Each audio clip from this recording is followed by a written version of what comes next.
I feel like, but both teams have not really used bonus time, right? But PSG.LGD is, I don't know, they're playing speed chess, but then in the draft. Well, they did. Yeah. They moved from the second series to the first series of the day, so maybe they got like a lunch appointment. This is the Chinese region teams meeting each other. That's the bottom line, right? They know each other. They know what they want to draft, and they just go on with it.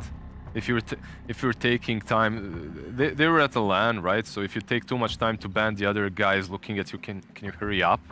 You know what? Like I know what you're gonna ban. Can you ban it? Okay, but do we know what Vici Gaming is gonna ban? Tiga, Jenkins? So good job. I would imagine that LGD is probably gonna pick Snap. What the? Calm down, I am telling you, PSG.LGD, yes, they might have an appointment somewhere this afternoon. They really do. This is going lightning fast for their side. Oh my God! Okay, we don't have it. No, this is gonna be. Oh look! No, they took longer than a couple of seconds. Never mind. Never mind. Nothing to talk about here.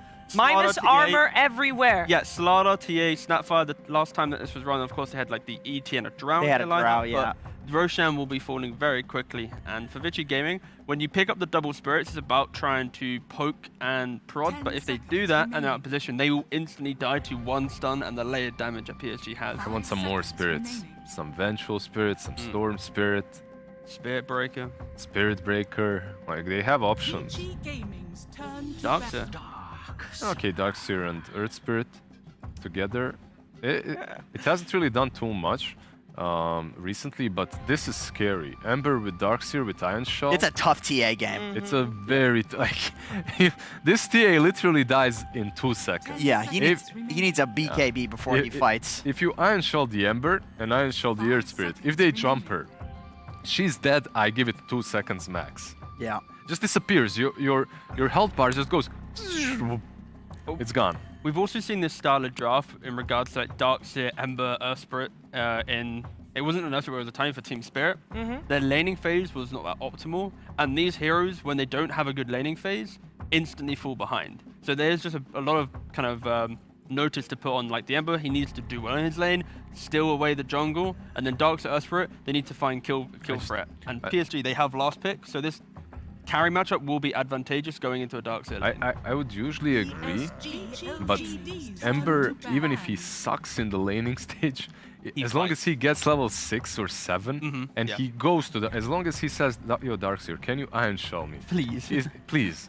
He's gonna do so much damage in that mid game. So, VG haven't picked it in this tournament, but I would say like a Sven to me looks really good here. It's a surge target, so you can make him super powerful with the Darkseer. It's a hero that's going to do really well with the Ancient Apparition. You have the stun as well as the Cold Feet and the nukes. Talking because of the armor? In the armor, exactly. So it's like an anti-minus armor carry. If they pick Sven Jenkins, I don't know. They also don't really want to pick like an Agi What hero. can I do? We can I'll give you $10. Okay. If they pick Sven, because I don't think they're picking Sven. Let's see. They picked Troll. Saved. That could have been expensive for you. Yeah, career ending. Quite the melee-heavy lineup coming out for Vici Gaming. Is that something that PSG.LGD can abuse with the last pick somehow? Yeah, I think so. I mean, Drow, is it banned? Drow seems really good. I mean, Drow against Troll is insanely good, right? It's one of the best. That's a great matchup. They've played this almost exact lineup before, haven't they? They go. Not with Doom though. Okay, now I'm very confused. I don't know which one of these is it carried. Okay, it's carried. It will be Ame Doom. Okay. Ame carry Doom. All right, these guys do not. Because you can devour the creep that's Iron Shelled. Is that it? I guess so. Until level 3 at least. You're not gonna try lane, I don't think so, but it's possible. The main thing for Vici Gaming, they picked this Troll into a Slardar lane, and he should have a great time. It's such a good matchup. Yep. And it means that, Ember TA, Ember should have an okay time, Troll's gonna have an okay time. It simply is, what is the effect that Earth Spirit and Darkseer will have? Because they need to get like a skirmish, they need to break down the map quite quickly and just constantly run at them. Like make PSG use Doom defensively, and then take the fight after that to really break down the economy of PSG. Because if they don't do that, this game could be kind of weird, where it's like you just Doom the Darkseer, and then suddenly you're blowing everyone up with the kind of the TA +1. Not sure. I like what Vici's got. I'm not sold. I think draw would be better for PSG.LGD, but PSG.LGD has been on point so far. They're yet to lose a game, right? PSG.LGD have lost 2 games. 2 games? Yeah. Yeah, not they're the 10 single and 2. series. Not the single series. But I mean, They drew with Spirit or they something. drew with Nigma, Nigma and they drew with Spirit. Yeah. Yeah. You're right. Yes. I would actually go with Vici as well. I don't think the Doom is I don't think the Doom's an answer to like a Darkseer combo lane. And you're putting all your eggs into this TA basket, right? But then the TA is hard countered by all of the damage over time. I would actually go with Vici on this one. I mean, PSG speedrun the draft, so maybe they're going to speedrun the game as well. We'll see. Possible. We will see, and we will see who takes this first game of this 2-game series. There we are. And I get to hand you over to our lovely commentary duo. We got ourselves a good duo of Gareth and Lacoste right up there. Thank you, Shiva. Hello, here we are. Hello. We coming over? No, I think we're staying here. There's Sorry, a pause in Gary. the game. Gary B. Yeah, you guys A failed. player wait a has bit. paused the game. Oh, no. Yeah. They were in such a rush. What's wrong, T? He was petting go. Are we coming to us? Oh, hello. Yeah, here we are. Oh, it's us. Lacoste, the -1 draft from LGD, something we've seen from them previously. But honestly, I feel like Vici Gaming have had a chance to self-reflect after the losses to Nigma. A lot of tempo, speed, team fight for them. Yeah, they're getting heroes that can play Dota early on, which their loss against Nigma, it was a pretty big one. It was a devastating. I want to see them bouncing back in this one. Both of these teams, they know each other very well, playing in the DPC second season, playing in the I-League. One of the reasons why draft was going on so quickly. A lot of overtime damage against the Templar Assassin, so she's not going to have a good time in this one. Refraction is like not a spell, basically. Yeah, carry-to-carry matchup. It's not a carry-to-carry matchup because it's a carry Doom. He dooms Troll. Troll's just like, I'm out of here, probably going to get Surge. He might start thinking about possibly also dooming out the Darkseer in the team fight, something that we see when there's like a hero like a Centaur or a Darkseer on one side. If you don't doom him, if you doom someone else, they will just stampede away, Surge away. Looking at the minus armor, 3 heroes. You have Templar Assassin, Slardar, and Snapfire. Snapfire also builds into Medallion, potentially Solar Crest on top of it, so they need to be very careful about that one. That physical burst, right? Yeah, one thing I'm worried about is they don't have enough AoE to deal with Darkseer illusions from the wall. It's pretty much a single target what they got. A bit more damage coming up from the Scorched Earth. Mortimer's cases, you do not want to use it on the illusion. Same goes for the Phoenix spells. So a lot of value gonna come from that Darkseer wall in this game. And lots of things for him to combo up with, right? Both of the spirits love being iron shelled. They've got that gap close to go on top of the TA. Yeah, I think the panel also mentioning that lane matchup where Trollball last pick looks pretty good for Vici Gaming, especially against Slardar.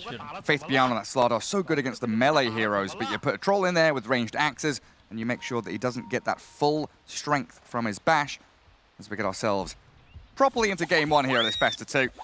In this lane, I don't think you even need to skill Bash until level 4, possibly. Because if you get a sprint on level 2, you could potentially just run at the Ancient Apparition if he's caught outside of position.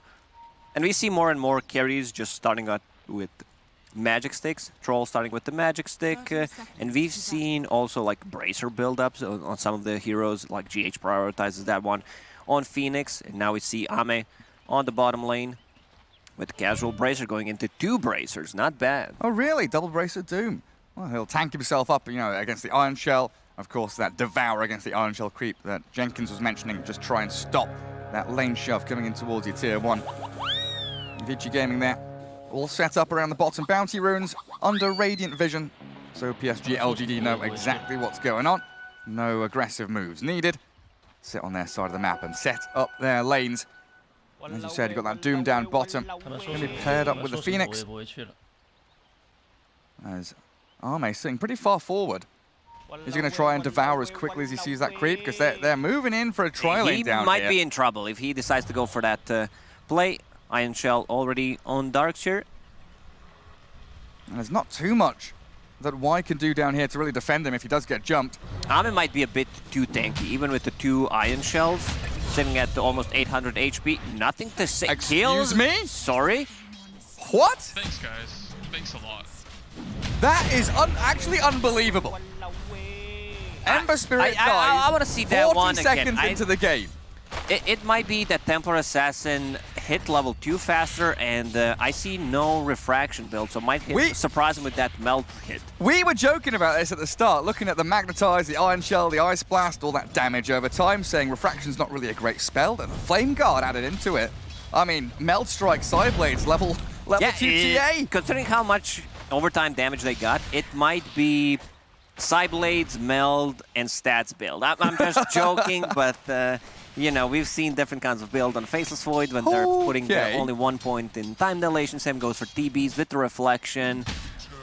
And now puts a point in refraction. So that's gonna give it more damage. We're gonna see it. He just didn't meld respect level 1. Did not respect the meld level 1 in the right click. It's -5 armor. I don't know. I feel like TA might be a bit overbuffed. Overtuned, yeah. Bottom lane, Arme now being shoved out. PYW and Old 11 getting up on it, but what a start for your Templar Assassin, 9-2. When I saw it on the screen, I see nothing to say drew a first blood. He's mid laner, right? What? Yeah, we both had this moment of not just disbelief. He's keeping the pressure on as well. Ori having a tragic time in that mid spot. I mean, what kind of itemization is he going to go for? Because that's going to delay his bottle, that's going to delay any kind Bottle is coming to him. Nothing to say already has a bottle. Nothing to say has been impressive throughout this tournament, throughout the second season. The guy just plays some insanely good Dota, and we can see here, Meld is he gonna get another available kill? Again. He's got Fairy Fire on the Ember Spirit, still taking some real heavy hits from this Templar Assassin, and now she does go back into the refraction. Oh man, this TA is going to be a beast. And that top lane, something we've not looked at just yet. And of course, that Slardar having a good start, even farm with the Troll Warlord, as Ori dead again. Okay, I'm not even watching the other lanes. I'm just going to be watching the mid, and he gets the tips from his own teammates. 1, 2, 3, 4. That's just going to be a highlight reel of nothing to say. TA solo killing Ori over and over again. And so coming back to the idea here, Vici Gaming with a kind of fast tempo draft, right? The Iron Shell, the lawnmowers of the spirits just rolling over people. If you have a poor start, I think Lizard was saying, you're always on the back foot. You don't really want to be catching up and looking to farm as these heroes. There's a bit of a turnaround on the DY there. Good cookie into Crush. Fairy Fire's up though, and the Ancient Apparition back behind its tower safely. Okay, so they have something to close the gap. Fire Snap Cookie into Slither and Crush. We're gonna see this one again. Side Blades. And he goes for the hit. Oh, the Melt Strike coming. Oh, yeah. Just one-shots him. And he's going more. You need these chains just to hold nothing to say in place. Oh man, LGD. What a beginning to this series. China versus China, we expect great things. And nothing to say, just proven how much of a stellar star player he is. 28-8 on that TA right now. Against 2 solo kills. In terms of net worth, it's already 1.2k gold lead for Templar Assassin. At 4 minutes, and Ancients are being stacked before she's even gone over to clear them. She's taken out his small camp and trapping it up. Perfect. Really, just perfect stuff from the TA. And Vici Gaming are going to start thinking now, the mentality of the team, considering what they need to do to pick up the pieces here is aggression. We need to play aggressively, and that might fall into the hands of LGD, who can look to stand their ground with Supernova later on, with a Snapfire Kisses. And of course, that Slardar, who's going to be an incredibly tanky, oppressive force. I'm on the bottom lane, very interesting build. Double Bracer, he's also sitting near the tower, so 7.5 HP regen per second.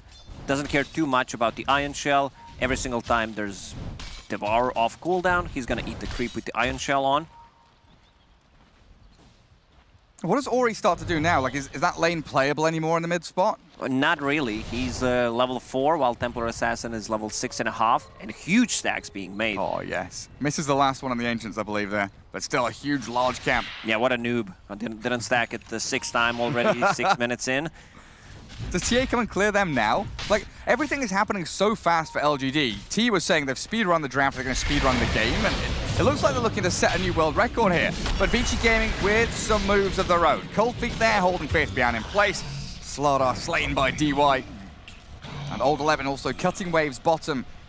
So a bit of action created by Vici Gaming to try and unsettle LGD's early lead. And while all this is happening, TA farming the Ancients, Snapfire goes to the mid lane to collect some of the XP. 11. Yeah, dead on the tower. Trying to cut these waves, Y just dives on him. Not sure that was needed. Free XP and gold for Y there.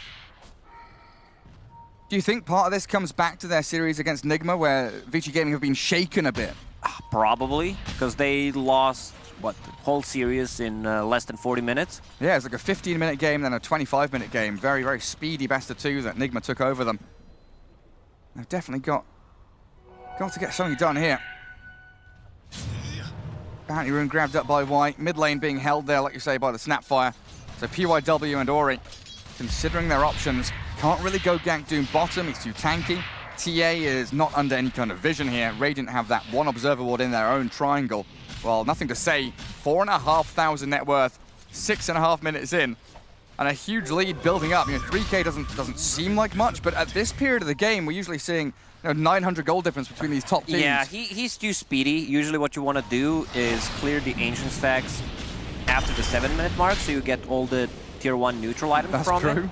But they're so far ahead. They don't. He's level. I think this might be the record. He's level 9 before a 7-minute mark. It's crazy. I mean, just go stack the camps again, honestly, for those neutral items. Doesn't matter too much. Ironwood Tree comes out now for nothing to say. New camps have spawned. And TA are going to have a well-deserved break after all of the heavy lifting she's been doing. Jin-Q says there's some kind of a bug. Bug indeed. He's way too farmed. They're wondering how the TA's level 10 already. I think why he paused the game is he wants them to unpause so that the enemy can catch up. He stays AFK in the base, 2-3 minutes, just give them enough time to recover. Man. Arme being gone a little bit bottom lane, but like what? Phase, raindrops, double bracer, 1300 HP, 10 armor, and he's not even under the tower yet. Just leave the Doom alone, and he's scaling with this Devour maxed out pretty much. Yeah, okay, you make your move. Sunray keeps him topped up. Jin-Q now arriving, so they need that vacuum silence. Roll away by PYW. No real force of aggression there from Vici Gaming, and they might even lose their Earth Spirit. Good cookie with the Fiery Spirits, and PYW's down. LGD on another level this game. They have a 1k gold lead per every single kill that they got. Every kill matters incredibly here for them. And this Troll Warlord is the only real performer on Vici Gaming so far. 3,500 net worth, having a decent lane there. Now keeping Slardar down a little bit. But nothing to say, he gets the free lane. No one's showing in the mid spot. Ori doesn't feel like he can do too much. Level 6 against level 10. When was the last time you saw this kind of disparity between the mid? The other day when I was playing pub. I was the guy that was level 6.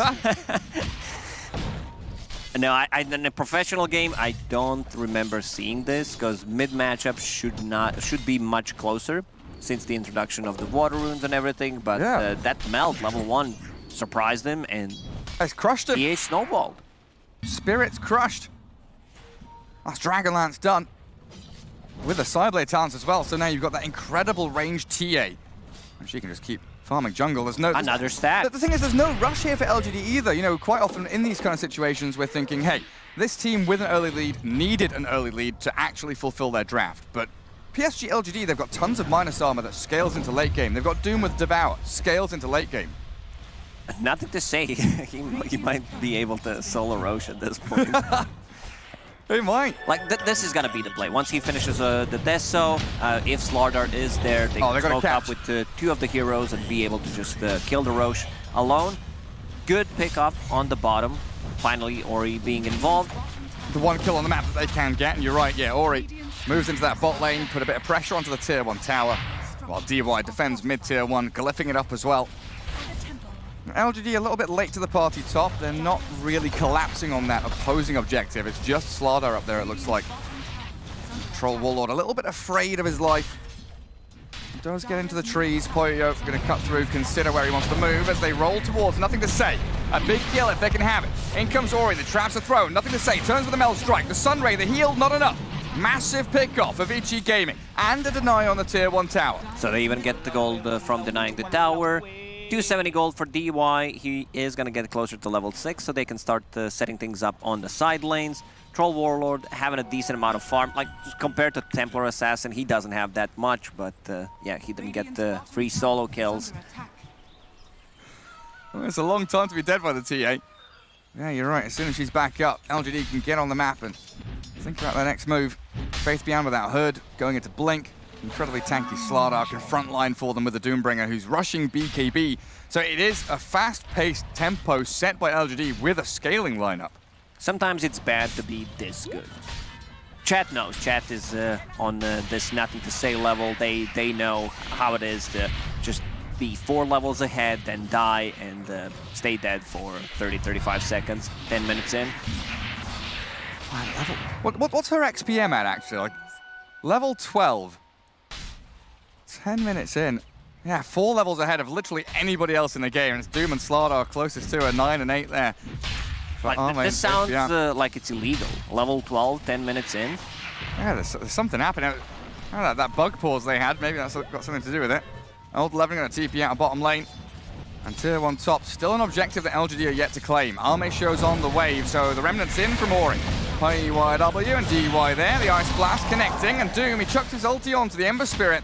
No real backup here. Poyo's even going to come in to lap up some of that golden experience shared across his squad. Good rotation from Vici Gaming. They get a kill on Templar Assassin, now they get a kill on another core. What I want to see from PSG.LGD is a smoke, get a kill or 2. Once that Deso is finished up, turn that into Roche. You only need pretty much Slardar to be alive. And Templar Assassin on top of it. He's just keeping his farm rate going so well. Giving up a kill here or there doesn't seem to matter too much to LGD. Vici Gaming are the ones running around scrambling, looking for any opening. There's a few windows here for them. But the vision from LGD is pretty spot on right now. Watching for that top rune spot on that Radiant high ground.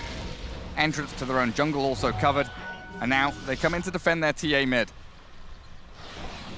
Make sure that she's got all the free farm safety she requires. Now having a Snapfire medallion.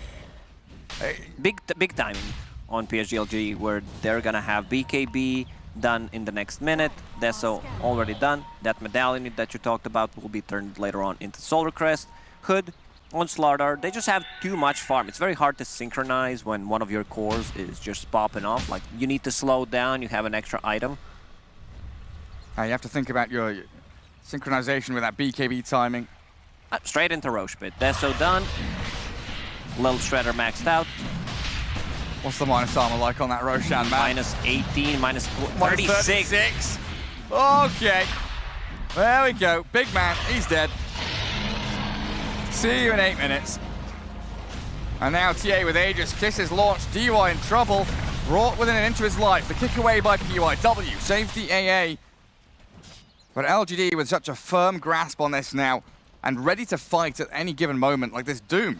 We've seen this Hand of Midas Doom go into that later game scaling in towards like Refresher. 30-35 minutes in, he's gone straight. BKB looking for the Blink next. So he's going to be one of their main forms of initiation. Him and Slardar just jump people, so TA's given the cover.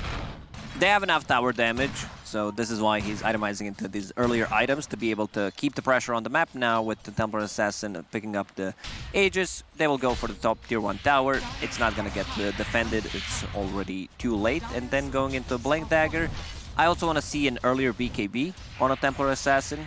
We've seen like Templar Assassins just sometimes they don't want to go for it, extremely greedy, but there's so much magical and overtime damage that burns through your refraction. Feels like you desperately need it, yeah, I think you might be right. But at this rate, you know, the Blink Dagger is going to come so quickly. She could just jump to AA, one-shotter as the roll in towards that Aegis carrier. They've got the diving Supernova Phoenix. Great one on that high ground behind the TA, and she's not even dead yet. Ice Blast connects, nothing to say, will fall inside the wall on Ori. He's retreating. LGD considering the move forward to defend this TA because she might die twice here. Cold Feet gonna snap her in place and a good roll forward. Oh, they jump away with the cookie, and now the Doom onto the Troll Warlord who already popped this battle trance. Nets up, but the Blink Slardar crushes him, and he's been left alone. Vici Gaming initiate. They take the Aegis, but they lose their Troll for it. It was a good initiation first on Templar Assassin. I would prefer if this is a BKB. Like, Blink Dagger is so greedy, they can easily kill you. Refraction doesn't actually do anything against the Ion Shell, against the Ember Spirit. We'll see if he decides to go with the Blink Dagger. It's also a farming tool where you jump between the camps much easier. You can blow up Ancient Apparition if you have a good vision. Now with Slardar also picking up a Blink Dagger, you can play with him. It is going to be a Blink Dagger in the end. Yeah, the triple Blink threat, I guess, there. And I think you're right. The farm rate definitely matters a lot to Nothing to Say. He wants to break records this time. 10k net worth at 15 minutes has got to be something up there with the greats. Old 11 going for Aghanim Scepter. Different Darkseers, different builds. Whenever I see Mind Control playing the Darkseer, he almost never goes for it as the first or second item. He tends to fight a lot more with the team early on, so mech, pipe. Yeah. To be able to tank up. I also wouldn't mind seeing maybe something like a Guardian Greaves. Crimson Guard doesn't sound too bad against all this. Yeah, exactly. Because 1-2 cores actually deal so much physical damage. Yeah, I guess the charges on that Iron Shell make a lot of sense when you've got Earth Spirit, Ember Spirit. Heroes that can really utilize the Iron Shell damage incredibly well and want to be tankier. Need that extra burst of HP against this minus armor Strand, even the Doombringer, who nearly has his own Blink. Found his Centaur creep, so he's got War Stomp. And the lead just keeps on building for LGD, outscaling and outmaneuvering Vici Gaming every step of the way. As Doom clears out that bot wave, not really a hero they want to be going on. They are grouping around down there, though.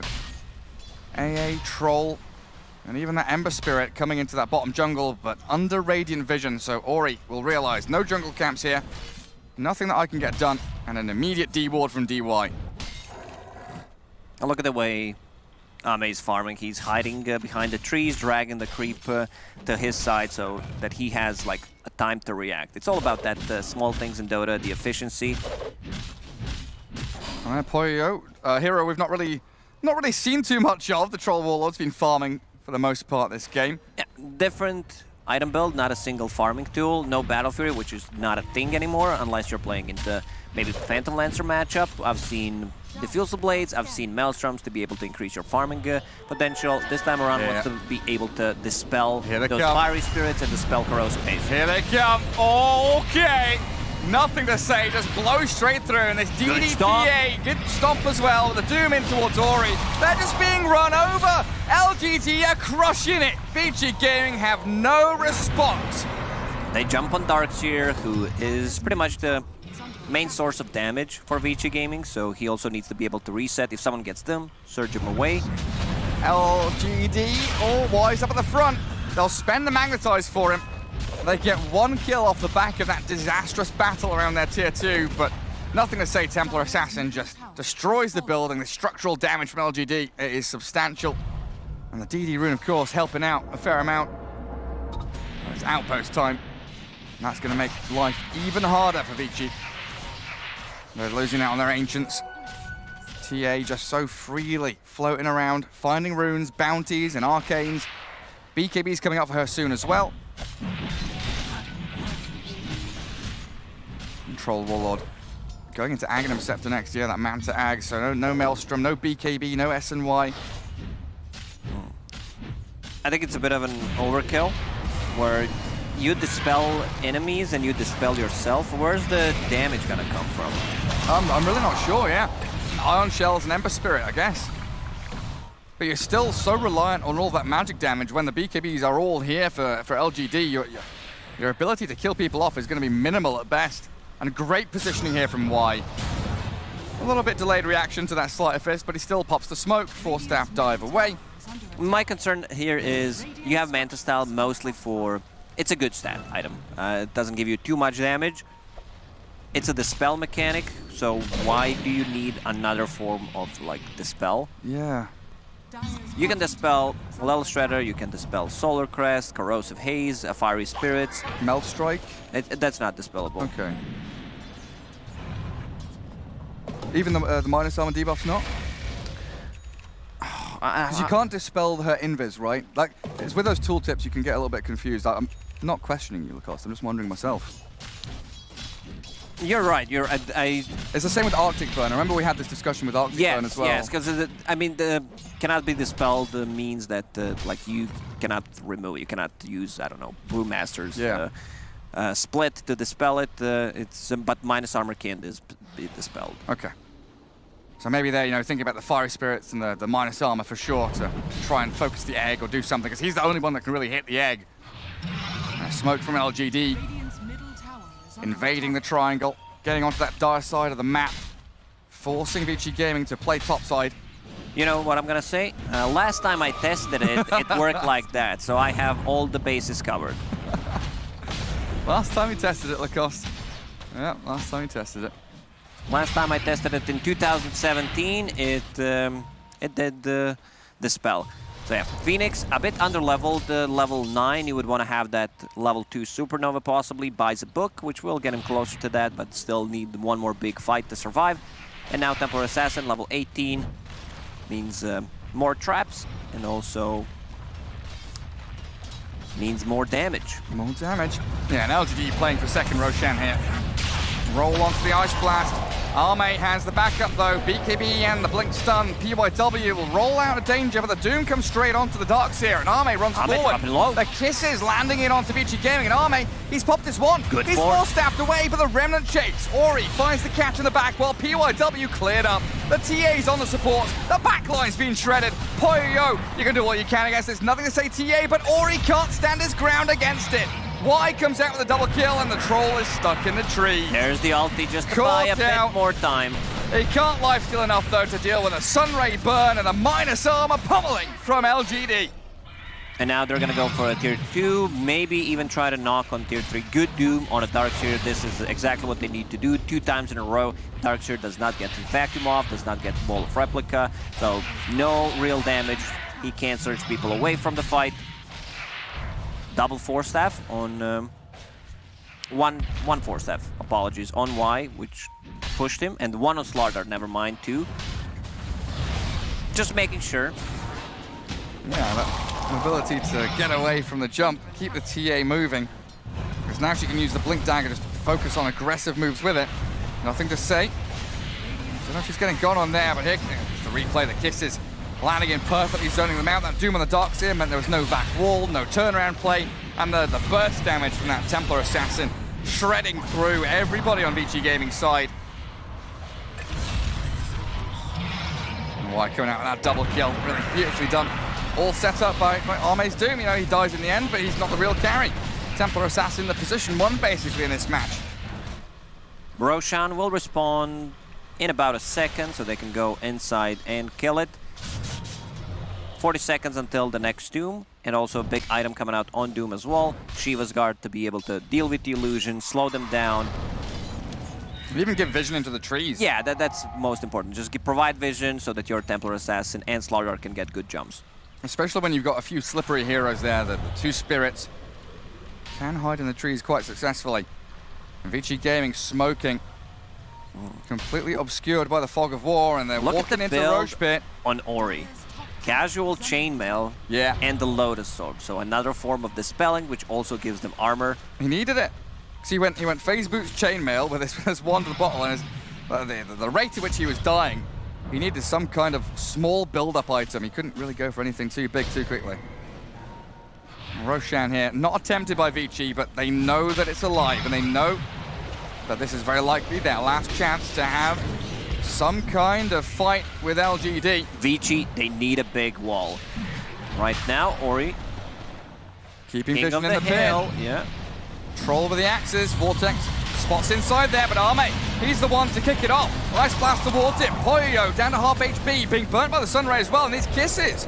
They're zoning out Vici Gaming while PYW was in the pit. They'll try and chase back onto Arme's Doom. He's changed up with Poyo, being kited around. The Troll is isolated. TA with the Melt Strikes finishes him off. They get Y's Phoenix on the right-hand side of the fight, as well as the Doombringer. Wall still available, plus a vacuum. And it's a good pick off on the Slaughter as well. Nothing to say, has to BKB up. Inside that wall, time to run away as LGD do get picked off around the Roche Pit. It's still a big W. PYW. They go in for this, but the trap's slow and the Scatter Blast hit. They managed to kill the Roche while all this was happening, and he Oh! goes in, 2 shots him. D-Rice. Destroyed. And Old 11 might be going the same way. Now Templar Assassin has Shard, also picked up by Roche, which is a silence, so up to 3.5 seconds, long duration silence, and going into Daedalus. Like, we see the power of Vici Gaming once they use their combo, Vacuum Wall, AA Blast, a lot of overtime damage. They need to be able to kite BKBs, try to reset, and then go in again. Problem is, Templar Assassin just deletes 1 or 2 heroes before the fight even starts. Yeah, you need these buybacks. You need some way to reset the fight. And I think Darkseer, you know, he's got to play Fog for the majority of the battle, just to, like you say, look for that counter initiation. But that was a good fight, though. Vici Gaming holding out, making sure second Roche doesn't immediately get picked up by LGD. But they will come again for round 2 in a few seconds or so. And another 5v5 should be brewing. And Ori clears out that mid-wave. The rest of Vici Gaming behind him. They've got to know. They've got to know.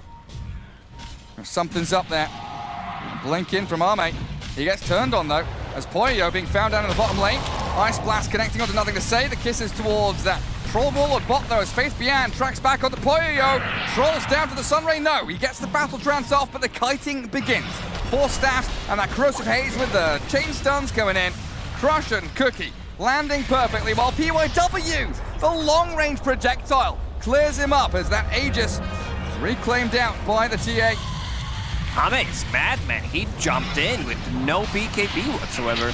We go straight on them. They've got a back, but it doesn't matter. Ori can't maneuver himself away from the egg. They get the kill. Good usage of the Aegis, and but they still didn't do any real damage to tier 3 towers. Problem is Troll. He doesn't have any damage whatsoever. Like, this build doesn't do anything. Hey, yeah, he's been a non-factor this entire game. I'm just thinking, if I've seen this item build without seeing which hero it is, try to guess. I would definitely not say Troll, especially in this current meta. That's quite a weird one. Maybe it's more of a Morphling who has a Dark Willow on his side. You know, still want to have Manta to dispel things, and then Agon and Scepter turn into allies. But he's not a Morphling. He's not. He's a Troll Warlord. Well, he's got his Ags finished now. Y and Faith Bian. The dastardly duo. They've been doing such a great job. Look at that, just scouting out, making sure nothing's coming their way. And the crushes and the stuns from Faith Bian have been defending this egg, which have been positioned so perfectly by Innocence. And we still have the cheese on someone. I think cheese was consumed during that Roche fight. Can't find it on anyone. Yeah, it's all gone. They spawn out Poyo Troll, dispels off the Corrosive Haze straight away. De-warding coming in. There's LGD prime position from this. Bit of high ground here to play into that double bottom damage. Tier 2. Okay. And she's got Daedalus, yeah? Yep. We'll just pick it up. Going into Hurricane Pike. Another 4 staff, so they will have 3. Here come the one-shots. As soon as they see this DD, they're going to be thinking about what their plan's actually going to be. I mean, Poyo, they saw this happening. They cleared out the mid-wave. Kisses. Troll Warlord getting pummeled by it. And Faith Bian still trying to chase down this Troll Warlord. LGD realize they've not got the full gap close to get there. Good thing is he has all these dispel mechanics. Whenever he uses the melee axes, dispels himself. Keeping the Manta style. Problem is, if he gets silence, might need to pop that Manta style to get rid of the silence. And now going into Scotty. Yeah, I guess he wants to try and tank up, get as many stats as he can. Well, we have seen Vici Gaming make that jump. They can successfully take team fights, but it's so dependent on having vision of LGD, of knowing which targets you're going on. And when Arme's able to do this, he breaks vision. He gets on top of you. He starts the fight without you even knowing what's going on. He's got the chain stuns on Poyo. He's going to have the battle trance, the damage coming. Oh, he gets himself to high ground, ever so barely. Holding onto the ulti as well. Vici Gaming will think they have a ward there, the Tinker ward near the tier 2 tower, but they do not. Nice jump from Ame, providing vision with Shiva's guard. It's very hard to counter this specific item build on Troll, because enemies probably also don't find any sense in it. You know, they don't know what's happening, so... How do we deal with the dispels? Just kill him. Just catch him and kill him. And he is going to start becoming a bit of a menace, though. 20k lead built up by LGD. Maybe thinking that they're a bit tentative here, pushing actual high ground up against that back wall. The Ice Blast, the combos from Vici Gaming still incredibly powerful. Do they want to wait for third Roche? I feel like they do. Vici Gaming on the other side, smoke up, Fate Beyond, baiting with his illusion. They're not going to find anyone, though. Slowly walking themselves across the map, finding bounty runes. It's a pretty good line drawn there, figuring out what the next move is going to be for them. But they haven't even taken that mid-tier 1 tower yet. And some pings coming out. Ori's item build is pretty much whatever gives armor, I'm going to build in this game. Oh, look at Faith Beyond. Baiting so hard, the illusion. Not real, guys. It's time to go. That they instantly smoke. That's No Ice Blast AA down. blast. The Blink's done. Catches 2, and they're on the Darks here. The Mel Strike, the jump from Ame, and Old Levin's gone. Poyo doomed up as well. The kisses, they ended, but they've got Infernal Blade and damage over time. That'll be enough to bring down the Troll. There's a buyback out of Darks here. Oh, the wall! They get them all inside of it with a Supernova and a turnaround Sunray. Old Levin has to run. Jin Q, he's being brought low, but they don't have any finishing touches. PYW, he's trying to magnetize and catch him out. But they've still got down. Slaughter going. Troll Warlord finds him.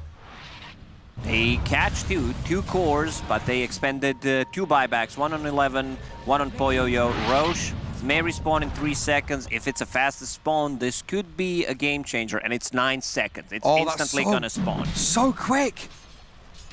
This could be it. This could be the start of the turnaround for Vici Gaming. They don't know about it though. Going for tier 2 mid instead.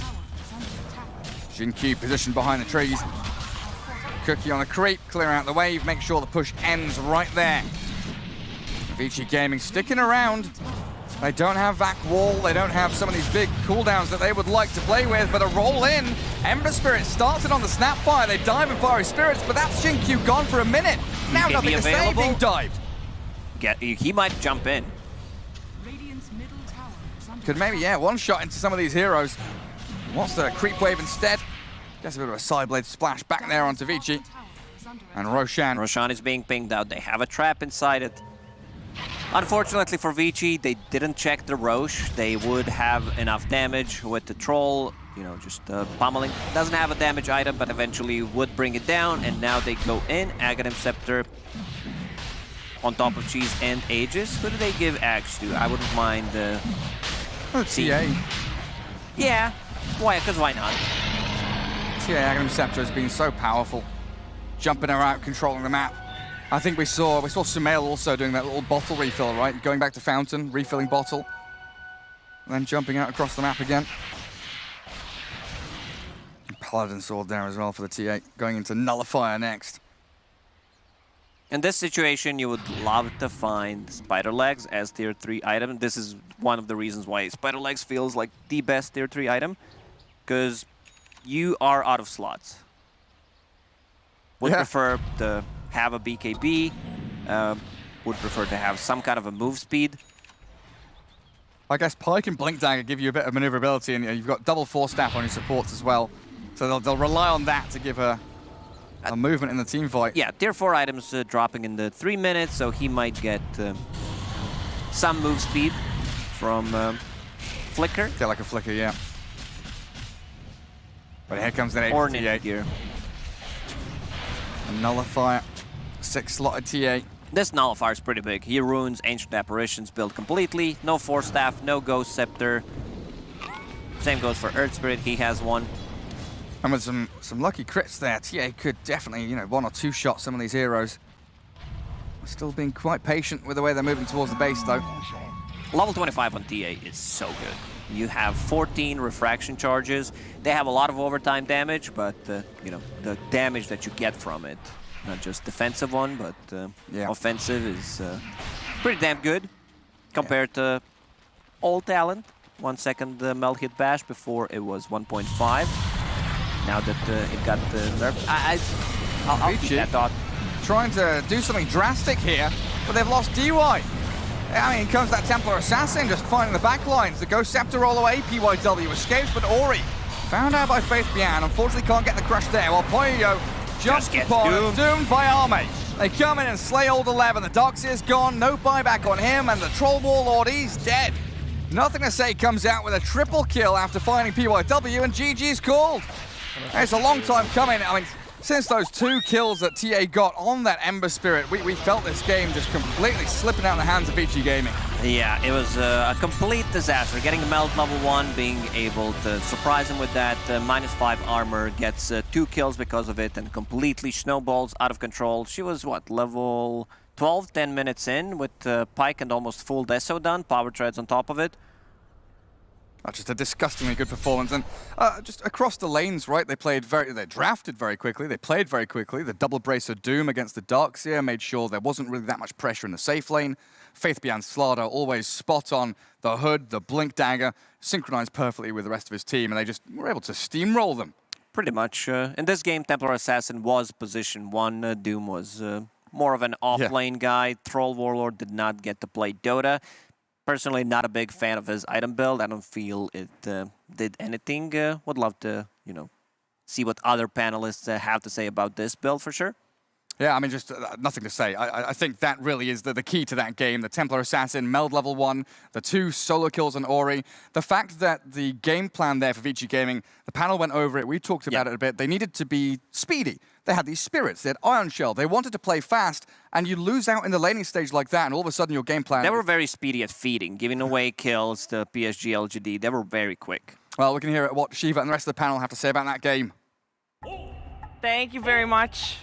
Thank you very much, Gareth and Lacoste. Indeed, this game started out with a couple people wondering if PSG.LGD were maybe a little bit confused that they did not queue up for a turbo match, because, geez, they set that pace really high.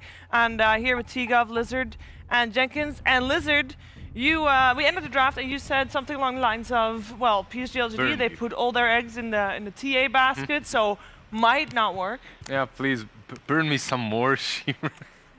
I'm saying that you said it exactly right. No, they did put all the eggs in the TA basket. They did put all everything in the TA basket, and it worked. Like, he gets a solo kill, then he gets another one, then he has Dragonlance and Desolator minute 12. The hell, man?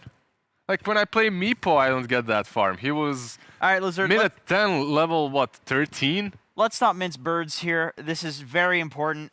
Okay. Nothing to say 1v5 that game. Nothing else mattered. He 1v5. He could see his team the entire time. Ame would just go in and suicide. Yep. It didn't matter. It was sometimes the right suicide, though, It was always the right Yeah, it was legit the right play. It's like, and this supports, like, if they had a choice between anybody and nothing to say, they would just sack whoever and go and keep nothing to say alive. And it worked out. You could see all these small little things, like using Snap's cookie and all these small little things just to save the TA for 1 extra second, because that's all she needs. She just destroys you in 2 hits, right? This game it's hard to really say much more than TA crushed mid lane. They bought a couple 4-stuffs. They had a 12-minute Aegis, and they just played with utmost confidence that it's so hard to come by. Like, you know, the game's pretty rough because as soon as they get this Aegis, the supports from Vici Gaming are around the area, and Snapfire instantly is just unloading more. It's like, get the hell away from Roshan! That was like, good. And then Troll's just farming a medium cap. I'm like, oh my god, this is hell! Like, there was. And he will be the one. This is all very stable. Yeah. Why would they send out a tweet saying, hey, which one of these crazy heroes you wanted to pick, and then go... It's the same thing that happened in European DPC. Remember when the teams would like, very disappointing. But there's a difference in fan base, mostly.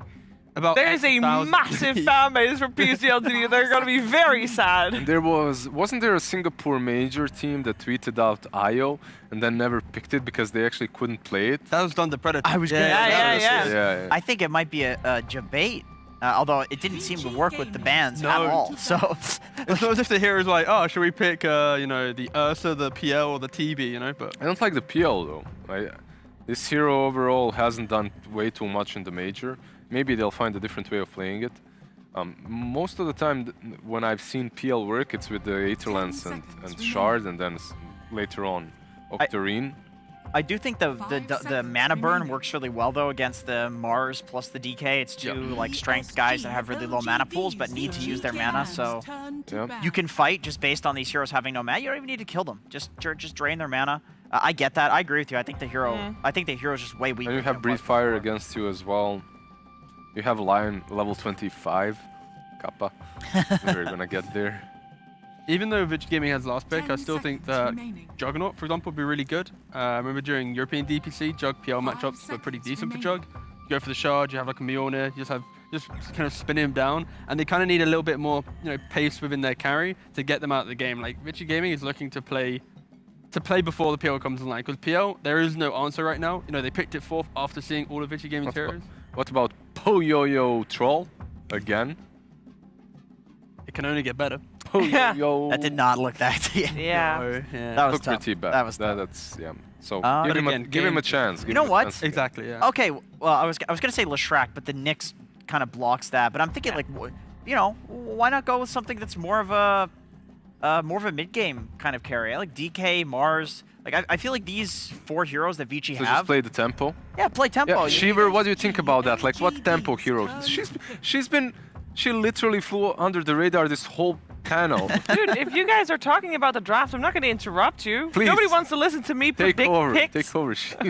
I will tell you what he has played that is still in the pool. Let's see. We still have in the pool Wraith King. Terrorblade? No. Terrorblade banned, sure. Wraith King with Radiance AC could. Medusa, but Medusa's been figured out, I feel. Morphling, that's it. And Jugger. He's not really had a very wide hero pool. And Troll, of course, as well. Jug is honestly probably the best one, just because you have the heal versus all the Warlock damage over time. No. It's a hero that can own Nyx in lane. He can't carapace your spin, and then you have the Aghanim Shard PL clear that Gov was talking about. Good with DK as well. Thanks, Jenks. I got you. What do we want to see from PSG.LGD, though? Is there still a chance for something crazy for Faith Beyond, assuming it is and nothing to say Magnus? And then Ame PL?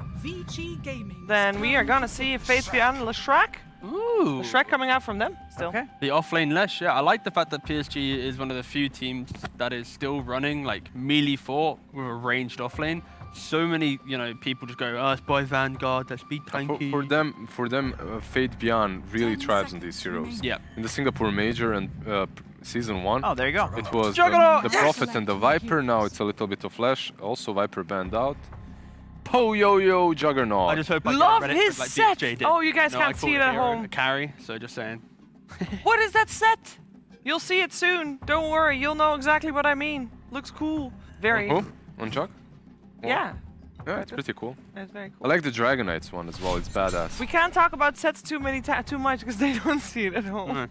I actually think the Lesh matchup versus Jug is good for Lesh. It's one of those ones where people you think magic damage, Jug just spins, but you kill him really easily with the edict. You just have go physical, yeah, you just go 2-4-0, and then when the ult you run him down. And if he spins, you just run him down with the edict. Like he can't turn an Omni. You go one armor item, he can't kill you with the full Omni. You can just mow him down and keep your distance. It's another one of those games where I think Leshrac, if he goes for like a quick shroud into like 4 shields, he's going to be an absolute menace in this game, tanking up because Vici Gaming's kill threat is basically they kill one hero and that's it. Like a blast plus a stun, that's the kill threat. If that's not online, they might struggle to cleanly kill someone, and that's where PL 20 minutes plus will thrive. And it's a lot of emphasis on Faith Beyond just kind of being a nuisance like he has been so far. I don't like the PL, but I'll still go with PSG.LGD. They just look much better and on much better form at the moment. I dislike the PL pick though. Is it gonna be as fast as game 1? especially the first 10 minutes. We're gonna not wait for their answer. We're gonna find out if it's gonna be a fast game because our commentary team is ready. Let's head over to Lacoste and Gareth. Thank you, Shiva. Yeah, here we are, game 2, Lacoste. I mean, Vici Gaming again with a solid-looking draft. Do you think it's going to be enough against that speed at which LGD have been playing? Didn't see too much of a Phantom Lancer, but every single time I see him, there is a lot of counters to PL. This is not the last big Phantom Lancer, so they have some answers. They have this Juggernaut that builds into either Maelstrom or Battle Fury. Not a big fan of Battle Fury, but they have a Dragon Knight with the splash as well on top of it. Yeah. So should be okay. Looking at PSG.LGD, nothing to say on his signature hero, Magnus mid. He has like, I believe, around 80% win rate on the hero. Last time I checked, pretty insane. Not really the same kind of TA Ember matchup that we saw where he got a couple of solo kills on Ori's Ember. We shouldn't see that kind of scenario again, but you never know. That even in the previous game, but hell yeah, it happened. Nothing to say. Using Skewer. Is there a reason for that? Skewering trees? Deforesting the area? LGD holding that Radiant, Dire, triangle. Fatebian really loves to spray Arteezy on the cliffs. Oh, is that why they're here? The strat. Put Arteezy on the cliff top. Get your morale boosted up just by putting out some sprays. And they stay under their high ground vision. Well, a very good adaptation from Vici moving onto that left side of the map. Get themselves a couple of bounty runes so they don't lose out anything before the creep wave spawns up. And PYW with Poyo, Lion, Juggernaut. That high ground ward that they placed will be the ward at them. Maybe there's something that I'm not aware of. Why he skewered there. There was no heroes around, so that means that they had no vision. But maybe it's one of those little tricks. Oh! Skewer back. Into tower. Taking a lot of damage and forced away to the right side of that lane. I mean, Ori, he's going to have to battle his way back to just try and hit some creeps. He can't do it. How many denies do we get here then for nothing to say? Good stun with the Dragon Tail, deny for Ori. And so far, DK 0-2 against Magnus's just 1 CS. Good courier snipe top though coming through. Tango's down and Jinkyu going in is for going the for the double, but the Earth Spike catches out the next assassin. A good spin there, back through the stun, and Jinkyu. That's your first blood. Poyo picks it up. Debated by the courier. Did they get the second one as well? They did. They did. Poyo. So that's 50 gold times 5, 250, and they got 290 for the first blood plus the experience, so really not worth it. No, Fatebian needs a salve. Healed up by Jinkyu. And that mid lane again, I mean, nothing to say, just keeps finding these skewers back under tower. Shockwave skewer, something that a lot of players have kind of figured out the combo there. Seeing it a fair amount in the off lane in particular with that Magnus Lina dual lane we've seen.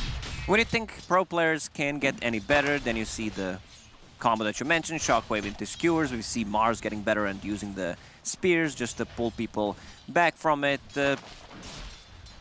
Beautiful stuff coming up from these professional e-gamers. Yeah, absolutely is. I mean, speaking of the Mars here, you know, looking very good with this Ice Blast. You've got the combos there to be able to set up once you hit your level 6s. Laning stage-wise, how's it going for Old 11 and DY? Mars having a okay time for CS compared to 10. Not really okay, but a lot of harassment from Warlock. Warlocks, they usually start with Fatal Bombs level 1, secure the first creep wave for their carries, and this is pretty much the same thing always for Phantom Lancer. They start with a stick, they have the mana spam, and then get Band of Elven Skin. Was it called Boots of Elven Skin before? Oh, jeez. Back in the Dota 1 days, maybe, at the start of Dota 2, I don't know why. And then they get Gloves of Haste, turn that into Power Treads.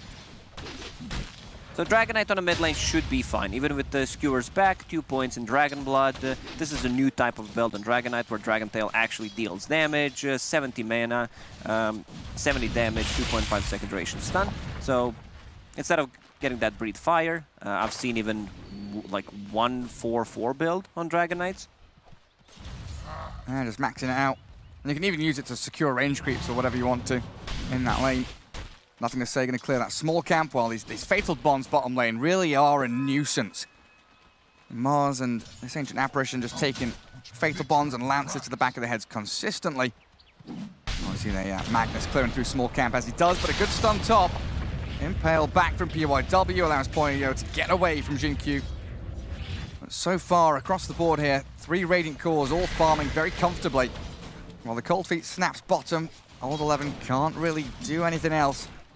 Panel talked about how this is a good matchup for Lesh against the Juggernaut, which I agree with. I would prefer if he doesn't have a point in Lightning Storm, especially against Jug. 2-4-0 build is kind of what I want to see. Yeah. Juggernaut uses Spin, Diabolic Edict, he dies. He cannot trade with you. So what's the Lightning Storm for? Is that just to kind of slow people? The range creep may be set up for Nyx Assassin stun, because he needs to be close. He doesn't have Boots of Speed yet, just casual Windlace. Well, a good pick off onto that Y Warlock. He was running pretty low on resources, so not a big deal for him. Could even consider the bottle refill if he needs to get back into that mid lane, but yeah, they've got water runes in that mid lane. They're all pretty self-sustaining, so he just gets back down to the bottom. Well, Poyo, CS-wise, 20-4. Chain pulling out from PYW, trying to make sure this lane is a bit closer to the tower, so those chain stuns don't come from the Nyx and the Leshrac too much. Whenever I talk about the Vici Gaming support, somehow I feel I'll say DYW for some reason. It's just a combination of the two players. DYW? What is DY up to? He's stacking Ancients. Who's going to be clearing these? DK? I guess the Juggernaut can a bit later on, but needs some items to do so. And he misses out on that Ancient camp as well. Maybe better. Sometimes, if you don't have the heroes to kill the stacks with, Mars can help out with the God's Rebuke. Juggernaut has some damage, but doesn't have that steroid, doesn't have the Empower. Especially against Mag, Leshrac, you need to be careful what you're stacking. We've seen so many times teams invading the enemy triangle and stealing the stack. Okay, he's actually skewered back to his tower. Stunning Cold Feet though, trapping nothing to say there. And even though he's potentially onto that tower and tanky, they've got 3 heroes surrounding him. Very fancy interaction there with Impale and Skewer. They're floating in the air and sliding across the map, yeah. A little bunny hop. Jumping around. Someone fed him a cookie, but there's no grammar in this game. What is this voice line? Steady pump PP? I kind of like it. Team SMG, straight out of Southeast Asia. Ori, PYW, they find Jinkyu. 6-minute mark hits, Illusion Rune spawn bottom. They safeguard both runes there. It looks like DY gonna have to grab it, so nothing to say, can't refill his own bottle. Continues to play under that dire vision while Warlock has left that bottom lane. And leaves Old 11 now in a pretty free spot here to bully the Phantom Lancer and get tons of farm for himself. Like 14 denies on Old 11, he's playing out of his mind. Something that Old 11 does pretty much always whenever he plays Mars is buy that Ring of Health to have the sustain in the lane. All the stuns. Yo, Fairy Fires and spins. Edict still going though, that physical damage with the right click from Jinkyu. Finds a kill on Jug while in comes Lion. They'll just stun Another on the left. stun available. They've got the turnaround on him, you're right. Oh, well, Lion wanted to chip away at Faith Beyond, but instead gives a double to Jinkyu. I am Lion, but this was pretty bad. It really wasn't great, and they already used the Glyph. Didn't deal any damage to the mid tower. Get me out of here. Phantom Lancer, he needs level 6 before going back to jungle. Just wants to be able to collect some XP. Good thing is he has the Warlock with him, so can provide some sustain. Oh, Poyo Q looking for revenge. Slices the Nyx Assassin, gets rid of the pest in his lane. And that was before the Leshrac could have regened and returned to that top lane himself. There's a Tranquil Boots Lesh there. Something that I haven't seen too much. Now he's just keeping it for the extra movement speed. We'll turn that possibly into Ether Hood. And Yule Scepter, so the efficiency is there. Like, you can keep this throughout the whole game if you don't get hit while you have Tranquils. Something that Milan on his Earth Spirit does quite well. Absolutely does. Oh, that's a good shout.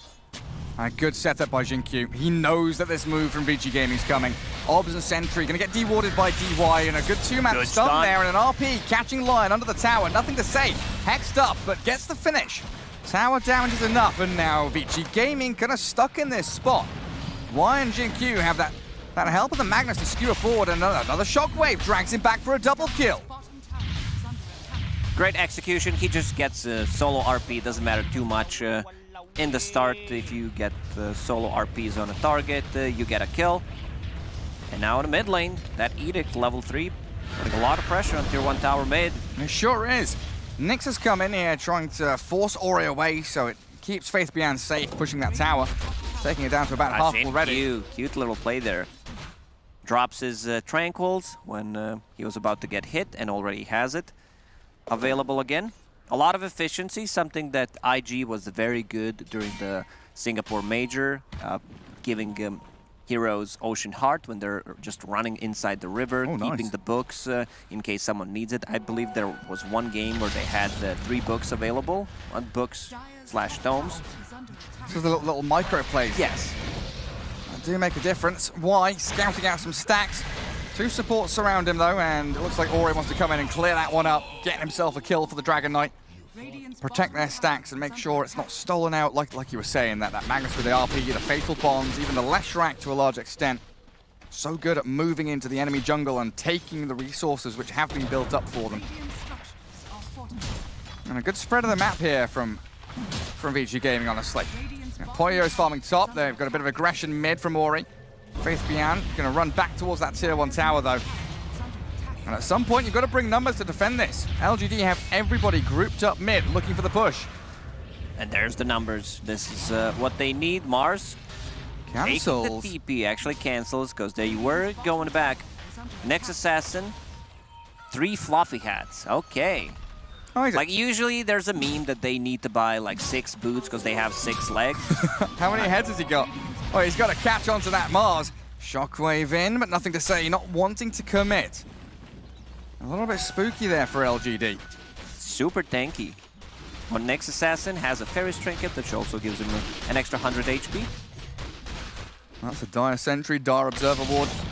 Giving vision across onto them, and Warlock isolated behind his own tier 1 tower. So this should lead to that first objective really being claimed here by Vici Gaming. Tower down thanks to the catapult, and TP back across the map. They've got to be fast though.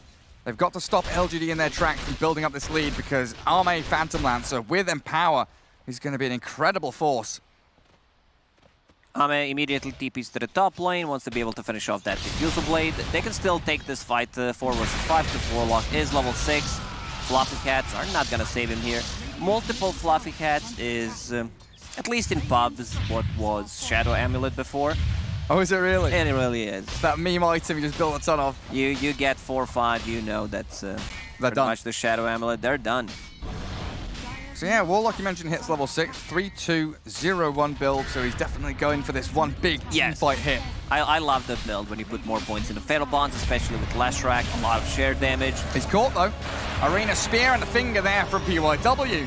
LGD, it felt like they were the ones that were out on the map finding these first moves, but it's been a really good, tight group up. Vici Gaming play small map together, take these clear-cut fights and objectives, and not really wasting too much time in spreading out back into the lanes and keeping the pressure on LGD as that slight net worth lead is building up for Vici. Because they didn't take a single fight for the last 2 minutes when Golem was available. I believe PSG.LGD will wait until there is Diffusal Blade done on Phantom Lancer. Magnus, Blink Dagger already done, going into Echo Saber, pretty standard stuff, but nothing to say plays Magnus. Leshrac, however, I believe that's Hood that he's building. Yep. No point to get Guardian Greaves this game. You're playing it into Ancient Apparition, something that offlane Leshracs love to build. So Hood, more tanky. There you go, Hood. Yules, think about the Eternal Shroud. I think that T-Governor was talking about. Maybe even scale into that more carry-oriented Lesh with the Kaya Sands, the Bloodstone, things along those lines. We'll see what direction he goes, though, because LGD right now moving, with Jinkyu leading the charge. Vendetta Smoke gonna pop. That smoke Instant of DUI. dust. They get the dust on him, but the Ancient Apparition... Oh, that was so close. They cancel on the RP. That was a 3-man lined up, but they've still got the Golem dropped in on top of them. Ori, he's trying to escape from this. The spear through to Magnus, old 11. Trying to claim the life of Nothing to Say, and with the Ice Blast there he does. Faith_Bian now being Omni-slashed. Vici Gaming, beautiful strike back onto LGD. And they've got a third one, sorry. Nyx Assassin caught with the stuns. Demolished by the God's Rebuke. So unfortunate for LGD. If he gets that RP off on 3 people, they would follow it up with the Rock, with Leshrac coming on from the left side of the map, and it would be an easy fight, but unfortunately did not get it, so that means 3 big kills. We talked about the itemization. This time around, Juggernaut going into Battle Fury. It's an item that, in certain situations, it's good. As we talked about in the previous game, very good against the Phantom Lancer. You do not want to buy a Maelstrom. He gets the hood, possibly, on Phantom Lancer, and you still don't deal well with it. It only jumps 4 times. There are more illusions than 4, so it makes a lot of sense. And you always have that fear that an empowered carry is going to be outscaling you and out-farming you. Something to notice that carry started to do with the implementation of the stats. Juggernaut, we're going back to, was that era? You know, when he went for 1-1-1 build and then just stats. It was like 2012-13, right? Where we had AniMajor and Juggernaut going 1-1-1 stat build. It was Massive Madness. I believe it was 7.7, 7.8 with the Troll Sniper. Good catch. Old 11 again. These aggressive steps forward. Finds the Lashrak, and that's the combo we've been waiting for. The Arena Ice Blast. So easily capable of taking down core heroes with just a pairing. And LGD, they're being set up on here. PYW looking to spring that trap, so they don't get too over-eager on the tier 2. Look at Juggernaut's stats. Plus 18, he gets the stats talent, some from the Magic Wand, some from the Arvenwood tree. Still doesn't feel too tanky, considering the old things that he got. 1400 HP seems pretty low. Yeah, it's going to build up with that Sanjin Yasha, though. Status resistance going to help him out tremendously against that, the RP. The Nyx stuns. And LGD just looking to make a base camp up in that top side of the map. That jungle now double warded up by Y. Looking to catch out any smoke moves the Vici Gaming make, because that's the primary way Vici want to play right now. Make sure that they can get out on the map, find these arena ice blasts, keep the Juggernaut farming safely. It's almost a race against time here. Juggernaut DK up against this Magnus Phantom Lancer. They will have tools to deal with PL and the illusions. Dragon Knight level 2 ulti is up, so there is splash damage. There is Battle Fury done on Juggernaut, as we already mentioned. I want to see a big fight. I want to see a smoke from PSG.LGD and get this usage of the rock once again. Fatal Bounce maxed out. Echo Saber done on Magnus, so another good item. I don't think they cannot wait for Phantom Lancer to get his second item. It takes a bit more time. Yeah, go with what you've got. You've built up some nice key timings here. Probably go time for them in a matter of seconds. And Vici Gaming is very patiently playing 3 lanes, basically, farming out very efficiently. Dragon Knight nearly stepping toe-to-toe with Wise Warlock, who's been sat up here for a good 2-3 minutes. And both teams really not too eager to make any rash decisions. Bide their time and wait for their carries to give them the green flag. It does feel a bit awkward, though, for Vici Gaming having to always come back and defend this top lane, though. I think that's something LGD are doing very well. Compare it to the bottom lane, which is pretty much always in the bottom right-hand corner, the elbow of the map. Whereas LGD here with Edict on the tier 2, hiding in the trees. Lashrak taking that tower down. And Vici Gaming being scouted out. Those wards again. The double coverage spots them out. Ice Blast coming in with a blink stun from Ori. They catch Faith Bian. They will turn around onto DY. Ancient Apparition spotted out by Jinkyu and Arme. Illusions there. Really starting to irritate Old 11 and Ori as well. Dragon Knight plus Mars, they're very tanky, so PSG.LGD does not want to initiate on them early on. Juggernaut will become more tanky once he finishes that SNY. Stun durations are not going to be as long. Oh, they walked into that. Smoking straight into the PL. Dragon Knight loses the majority of his mana pool. He still deals damage. Like, Dragon Knight's one of those heroes that doesn't care too much about his mana pool. Do they want to fight this? They will catch the Warlock. Dragon Tail, God's Rebuke, Chain Stun up. Why?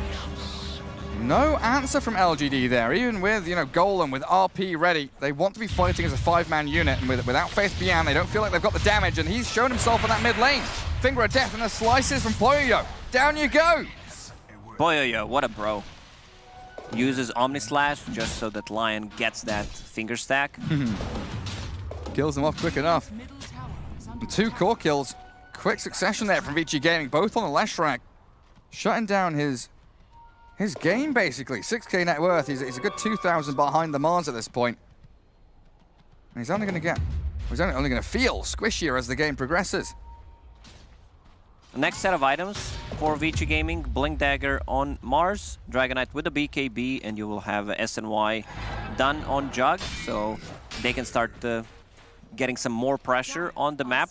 Right now they did a very good job at just being able to split the fight, not take the full 5-on-5 engagement. They get a pick off and feels like the game's done. Without Leshrac, they don't have enough damage. Yeah, and then keeping Juggernaut in that bot lane, you know, he's top of the net worth right now against an empowered Phantom Lancer, against this Magnus, who should be farming incredibly quickly. I think the macro play here from Vici has been absolutely spot on. Making sure that now LGD don't let them have the Ancient Camp, and also, potentially, going on to Ori with the RP. Phantom Lancer doesn't have any mana to burn, the Ice Blast flying in.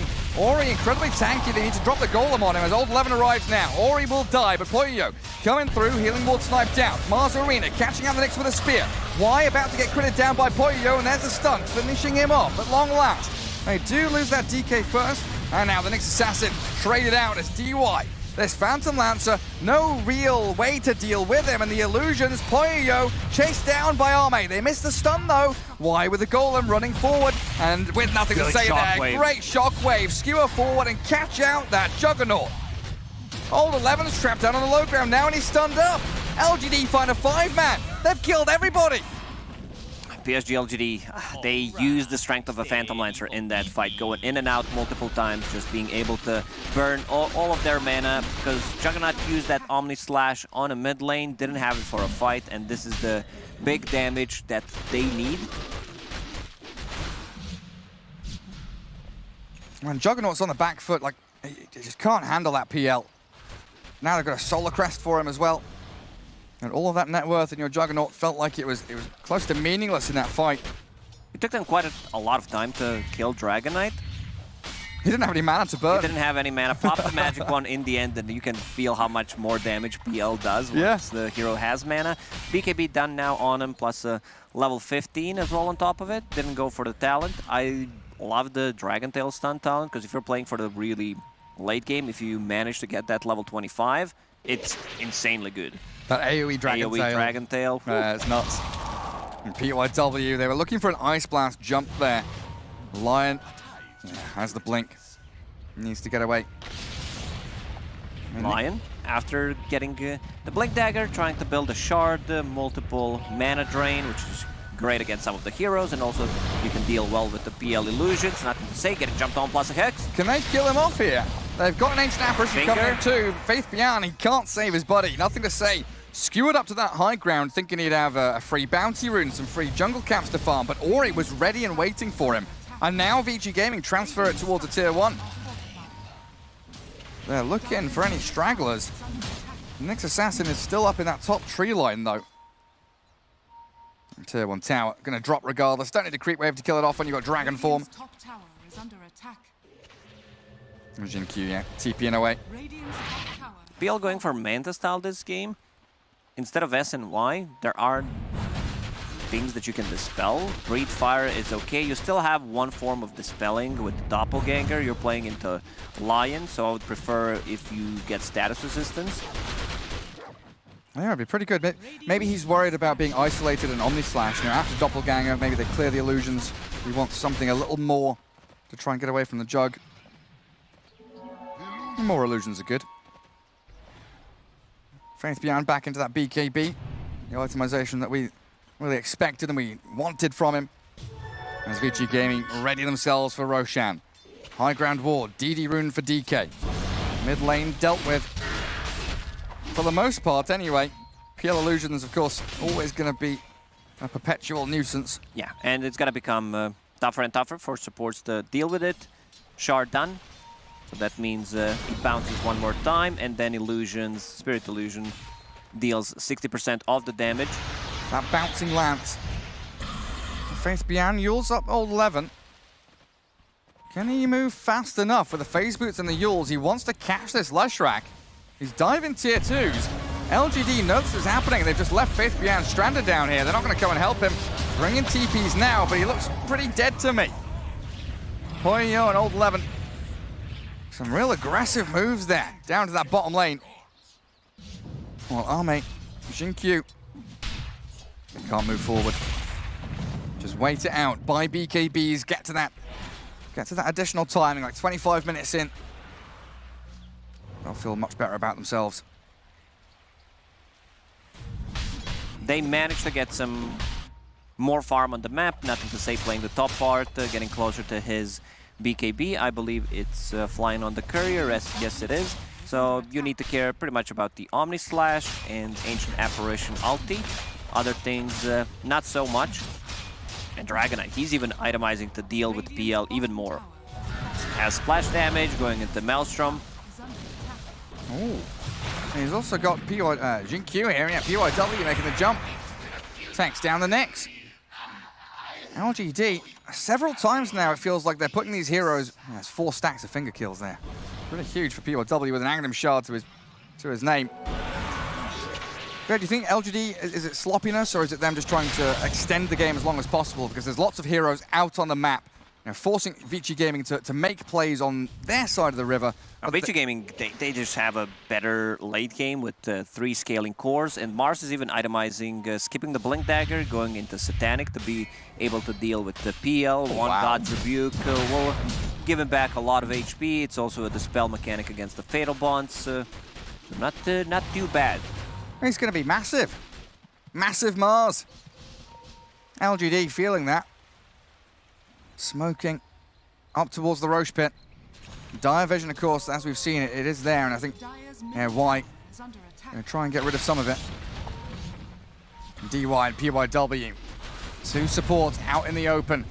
Courier on the high ground. I'll see the sentry. Hello, Courier down.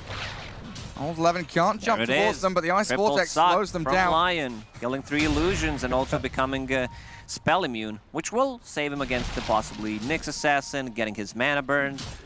Great shard. And there's the counter D-ward by Vici. Roshan completely untouched. It's very delicate gameplay from both sides. If Lion gets to level 20, I want to see which talent he's going to go for. Mana Drain restores allies is not bad against Nyx Assassin and PL. I don't mean, you know, they have more mana, so they deal more damage, but if the fight is like over, if you kill one of those heroes, then you can replenish their mana possibly, and you're also spell immune while doing it to allies. Oh, nice. So it's like another save for yourself. Arcane Rune up at top. That's good. Nice for the way DK. to grieve inside pubs. You're playing against mana burn, means more damage dealt by mana burn. More damage. Vici, smoke breaks. BYW, the immediate hangs. The golem dropped on the Lion. Pearl, the reset and the RP. They come back onto the core heroes. Jinkyu with a turnaround stun, catches out. But Vici Q's dead. Poyo spinning, and Ori turns with a stun onto Faith Bian. Yes, they fight the Mars, but they're going to lose so much more with the Omni Slash. Cancelled out by the Yules. Into the creep wave he'll jump. Poyo now trapped behind the tier 2, but Phantom Lancer is struggling to stick on targets. And now it's time for PL to shine. He needs to burn the mana. He gets on them now. Ori down. Y comes out with a double kill, and Poyo's spin has ended. Skewer forward, nothing to say. Gets the shockwave back. DY down again. They can go inside a pit. This is the first Roche, 27 minutes in. Usually we see an earlier Roche kill because there's a lot of Templar Assassins, a lot of Ursas in the game. Both of these lineups are really not that great at it. Great rock from White to split up the fight, and then a nice RP. Well, I believe it was on 3 heroes. He caught out a couple of cores there. I was getting worried, man. That Phantom Lancer losing pretty much his entire team. Has the Warlock to back him up and starts to get on top of these heroes. It's just super annoying to play against PL, who's sitting in the back with the shard. Aetherlens has that cast range, so what they want to do is try to prolong the fight. Yeah. Keep them busy during the BKB. They have BKB piercing abilities, Rock, RP, and then go in again with the PLs. Now he's holding Aegis, going into Scotty next. I'm fine with Aetherlens. I'm not a big fan of upgrading into Octarine core straight away. I would still prefer if that's like either Scotty or maybe even one more damage item like a Butterfly. Scotty's completely fine, being able to reduce the healing that comes out from the Juggernaut's healing ward. You have Dragon Knight as well on top of it. Mars will have Satanic. Nope, changing his mind. It's just a casual Reaver for now. Oh, he's going Overwhelming Blink, it Overwhelming looks like. Blink. So okay. wanting that jump factor. It does really feel like it comes down to Vici Gaming. Well, like you're saying, PSG want to extend the fights, and Vici Gaming want those snappy, quick kills with Finger, Arena, Ice Blast. They need to blow up not just one target, but several. And really, they've got to focus on some of these core heroes too, as we saw Old Levin really getting on top of Lashrak whenever he possibly can. They also lost the gem, nothing to say holding it now, so they will be able to get rid of some vision. Earlier gems, something the Chinese teams love to pick up, to be able to devord, especially if they're ahead, and they're also playing against the Nyx Assassin. Gen-Q finding the farm, a lot of farm on the map being found by this Nyx Assassin, who does not have a farming tool, has Ether Lens done, and also going into Aghanim Scepter, just 400 gold away. Yeah, that's the thing. You're coming back to what I was asking before about LGD playing very, very sporadically on the map, very spread out as well, making sure they've got heroes in every lane, pushing waves, scouting out any intel they can spot the Vici Gaming are doing, and also picking up that little bit of farm here and there. Cast range is going to be insane. With Lens and Aghanim Scepter on Nyx, the damage reduction that he gets, I don't know if they can blow him up. If he's burrowed, yeah, it's going to be difficult. You need to chuck everything at him. And again, you need these ultis to be able to kill off core heroes, not just the supports. And group up again from Vici, hold some staircases. Wait for LGD to move towards you because they've got this Aegis and the pressure will start mounting against your objectives. It looks like the pings started as if LGD wanted to push tier 1 bottom lane. But first they want to claim a bit of land. Ame will connect with the team. Right now just wants to be able to get that Scotty before the next fight. So we'll push out the bottom lane, go to the side shop, buy Scotty, kill tier 1 tower. We can already see why his positioning behind the tower plants down a sentry ward and an observer ward. Oh yeah, keep that vision going. The double wards from LGD throughout this game. Y has been very specific about where he wants to keep that coverage. If you remember back, 20 minutes into the game, we had the double wards in the top part of the jungle when they needed to control Roshan, control the top outpost. And now they're thinking about these tier 2s and high ground. I thought that was just a sentry ward. He places them at the exact same spot. And now Ice Blast, they're blowing him up, and they've got the pick on, nothing to say. Vici Gaming, they spend 3 ultis there, 4 I guess with a DK as well, popping Dragon Form. And Magnus down for 70. This ward that Y plays, it's, I think, same thing what you're doing with techies. I'm not a techies expert where it looks like there's one mine, but there are multiple mines. So sentry and ward at the same exact spot. Faith Beyond, force back. Yeah, he's got his BKB as well, and that's done. Catching out a couple. PL Illusion's causing some serious problems in the Golem. Y gets it off in time. Yours up from Old 11. Oh, man. Golem gone. Looking to try and get out of here. The Golem is dead as this static charge from the Dragon Knight, spreading damage out onto Jin-Q as well. He's a tanky next, but he will fall. The high ground push gets halted. Surprised they decided to take that fight without Magnus, not respecting the damage coming out from the Omni Slash and also Ancient Apparition ulti. First, Juggernaut uses the Quick Slash, follows it up with the Omni. Golem. Sometimes this ability does not feel strong at all. You drop the Golem, unit itself, and it straight up dies a couple of right clicks from Jug. I mean, how much of this is LGD thinking, hey, they need to spend Omni Slash here, and now we've got 100 seconds where everyone's going to be respawned, ready to go again? Not the best timing. I don't think they can take another fight with Aegis. It will expire in 40 seconds. Maybe if they had extra 30, they would definitely go in and try to force a fight, possibly near the tier 2 tower in the mid lane. But not an option right now. That's a good hold by Vici. And they spend every ulti killing off the Nyx, killing off the Magnus, sorry, and then into that Nyx, and the rest of them down bottom lane. Limited vision though there, as we see. Just one observer ward placed into that lane spot mid, and nothing to say. Deja Vu gets hit in the mid lane again. Ice blasted and gone. There are no saves whatsoever. They get a good jump. BYW with Lion has been really on point after picking up the Blink Dagger. Now with Ether Lens, it's going to be even more easier. 4 sticks of Finger, as you mentioned, getting closer to level 18, so might be able to get 2 fingers in a team fight. If you can catch a glimpse here of somebody. He's going to mana drain the illusion first. They do scout out Vici Gaming here. Oh, mate, from the trees, sending illusions out so they know someone's lurking there. It's Jin-Q and Faith Bian for now. A little bit of a spooky position to be in there for Vici Gaming. Even with their ultis up, and they make the jump. DK BKBs, the Ice Blast Finger, the combo onto Jin-Q. Nick's gone for a minute. No buyback, you're right. So nothing to say, he's got a lot on his plate now. The good Earth split lands onto Ori, and Phantom Lands are going to start opening up on the DK. Beautiful from LGD. Demolishes Ori as Old 11 left stranded. The rest of his squad, they've bailed. The stuns from Faith Beyond connecting, giving double kill here to Arme. RP available. Oh, can he get it into? Oh! No. He whiffs everything. The skewer range talent actually messes it up. Couldn't blink back. Whew, unfortunate there.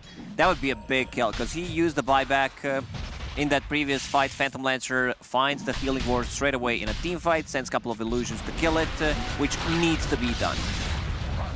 There's still 2 heroes down for a minute though, and with this level 4 edict just, look at it, shreds through your buildings. They don't stand a chance. Structure ceasing to exist here as Faith Beyond puts it into 5th gear, and Phantom Lancer doppelganger to high ground. Sends the illusions forward, try and burn some of the mana and do a bit of chip damage to the supports. Well, there's no buyback here for DK or the Mars, is there? No. Nope. Not at all. And this shard on Leshrac, first I thought it was a hot garbage, and then I saw it in the action. It's one of the best shards. Top 5 shards in the game, no doubt about it. Allows you to just stand inside of it and keep fighting, because eventually it will pop off. Now they get 1 set of barracks, so they can go back. Need to be a bit more careful with Magnus' positioning. Right now going into AC, used the buyback in the previous fight. I possibly want to see some like Eon Disc being made. There's 1 Force Staff on Warlock. Nyx Assassin, what is he building? You gotta get some kind of scepters, save. any kind of save, because I like what Vici has been doing last 2 fights. They know the threat of this Nyx Assassin if he manages to get out multiple impales in a fight. So they just blow him up with Ancient Apparition. He is the target. That's a good point, right? The chain stuns you've got, you mentioned the Ag Shard here on Faith Beyond as he gets jumped, but the quick BKB, the Golem, they throw things towards Ori. Faith Beyond's being hit with the physical damage. Poyo tracks back onto Leshrac, the self-fuels, and now the arena comes out. The Hex and Earth Spike, Finger of Death, finding a target of Y still alive. Tanks through it as Faith Beyond buys back. Y dies at long last, and Poyo picks up a triple kill. But LGD still ready to fight. Arme's full HP, full mana. In comes the Phantom Lancer. It's his game to win, and I don't think LGD are going to let Vici Gaming get anything more out of this. Poyo with a good spin TP, and DY's back in Fountain 2. 2 buybacks again, expanded by PSG.LGD. 1 on Fate Beyond, 1 on Jin Q, and once again, Ancient Apparition just aiming that bug in a fight. Roche will respawn in 50, so they need to outpush the top lane. Bottom lane is being pushed. No RPs whatsoever being used in the last 4 or 5 fights. Nyx Assassin only gets 1 set of stun, 1 set of mana burn, and then he dies. So I wouldn't mind seeing... Love you too. JJ drawing hearts on the minimap. Thank you, JJ. Can you draw a cat? That's my favorite. I think you're asking too much, Gary. Yeah, he does a great job as it is. Oh. Here we He's go. drawing something. Is it a boat? Yeah. So, is that calm water? It's pretty calm. Smooth sailing. Yeah, you're right. You know, this RP, the Leshrac, they've got tons of chain stun capabilities pairing up with the Nyx Assassin, but when nothing to say is the one immediately getting jumped, hexed, out of the fight, can't blink RP, can't find the opening. And is it Shadow Blade time for him? Does he have to just play from Fog? Because the Magnus is having some struggles. Maybe he has Satanic queued up next, just more HP. It's tough. I think maybe at this point, I mentioned the Eon Disc, which doesn't allow you to scale, but we've seen some carry players prioritizing it. Might be the thing. Sitting at 400 gold right now is like, whatever, can't really buy anything. But next Roche, Cheese Aegis +1, I think they should give Mag Aegis to be able to, because you don't get too much value out of the Cheese. Possible AA ult hits, you get no heal whatsoever. You see AA ulti once again, hits Roshan, hits Nyx Assassin, immediately burrows out. Well, I see everything in that pit. 30 seconds still for your Magnus. So Vici Gaming going to be the ones that can assert dominance on that side of the map. Octarine, 25. On Phantom Lancer, Spirit Lance cooldown goes to 3 seconds, super annoying. Doppelganger 4.5 seconds, and you have a Scotty plus a full butterfly. Juggernaut also itemized for a Mjolnir, not going for MKB. Mjolnir still gives you that True Strike on procs, something that DK also has. Yeah, that static charge bouncing lightning around everywhere. Super good as we get to this point now where BKBs are wearing down. Magic damage starts to become a little more potent. Big upgrade from Maelstrom to Mjolnir, from 4 to 12 targets that it hits. Yeah. And there's going to be a lot of PL illusions.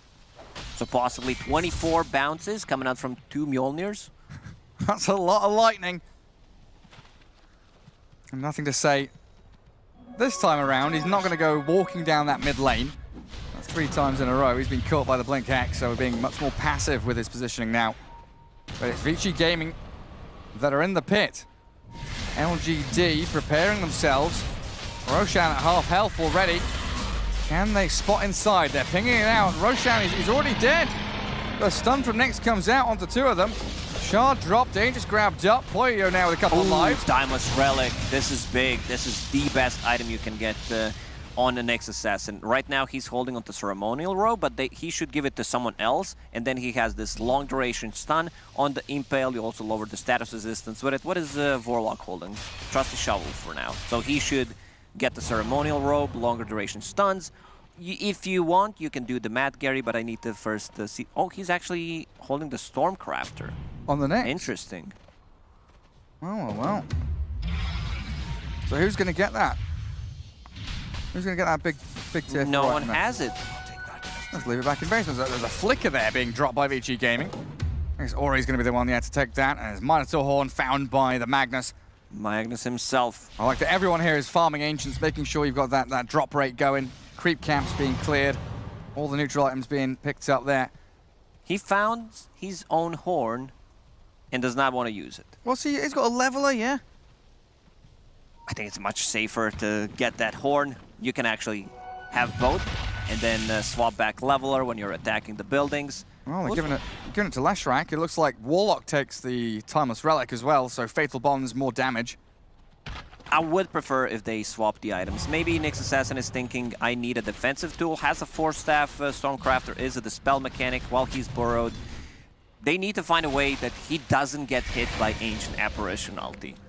Oh, that's got to be one of the keys. Arcane Rune spotted. Ori, yet again, going to have that decreased cooldown on the Dragon form. Also, I'm wondering what the interaction is if you use Stormcrafter while you're burrowed. Because it throws you in the air, and then when you land, maybe you need to use another burrow. No, I think you stay burrowed like you're... Yeah. It's like Yule Scepter, but... Maybe he'll try it here. I'm just memeing. Let's test it. Jin Q, please, if you're listening, click the button. He's on the high ground, but he's also underground. Forcing himself back down to low ground. And Vendettering up. Aegis still in hand for quite some time here on that Juggernaut.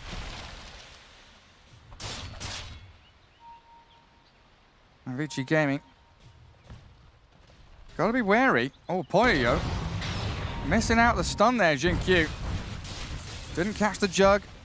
Jug has a shard, something that we didn't mention, so you can have more movement speed during your spin, and also proc stuff with your right clicks during the spin. Who got the second shard? They gave it to Mars. Mars holding a shard on top of the overwhelming blink.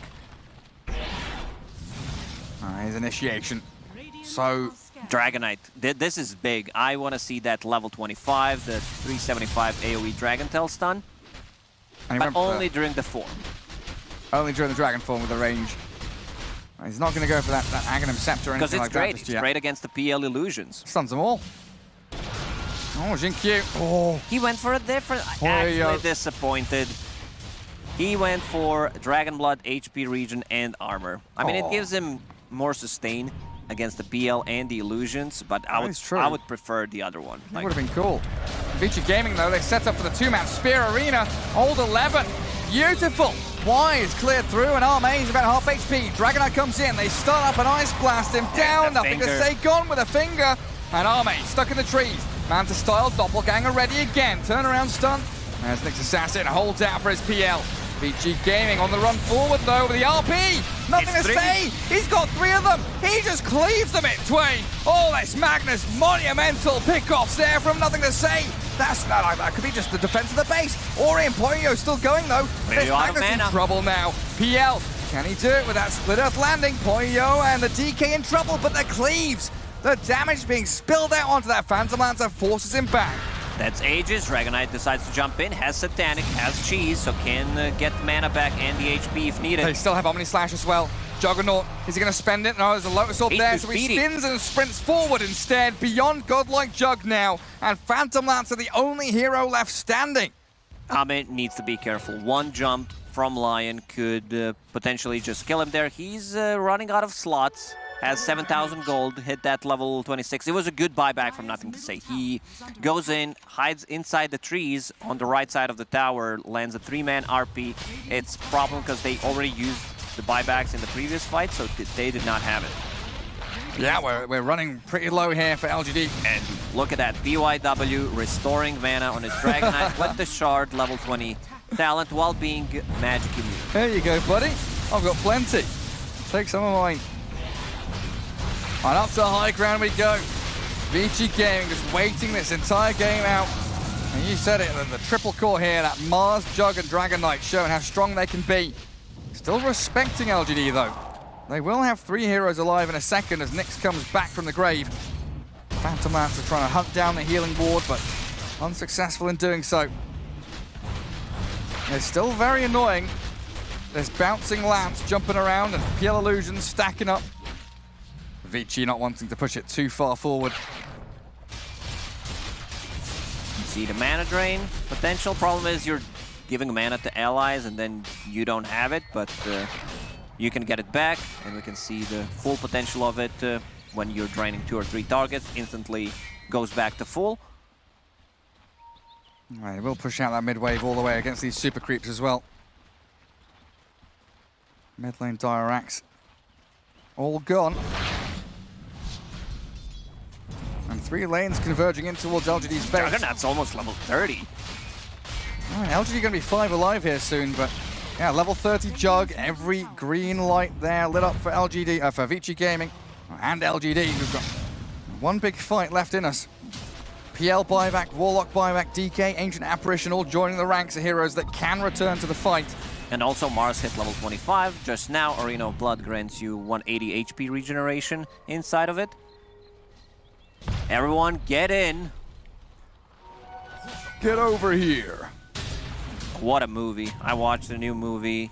It was so disappointing. Just kidding, you have to watch. We were talking about the Mortal Kombat movie. It's so bad that it's so good. It's a cult classic. Well, old Levin has to Yules, but there's a stun. Ori's in on the PL. The chain disables their Hex and the kill.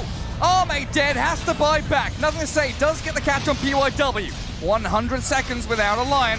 And Boyo, he's spinning forward. He wants wide. The arena from old 11 just finding pick-off after pick-off. They do have the Yules on the Juggernaut, but yeah, the Mag's in trouble. Being stunned up and caught by the DK. Gone for 100. LGD now 100% reliant on this Phantom Lancer. Illusions around, burning mana, doing a bit of chip damage, but Vici Gaming don't seem to care too much.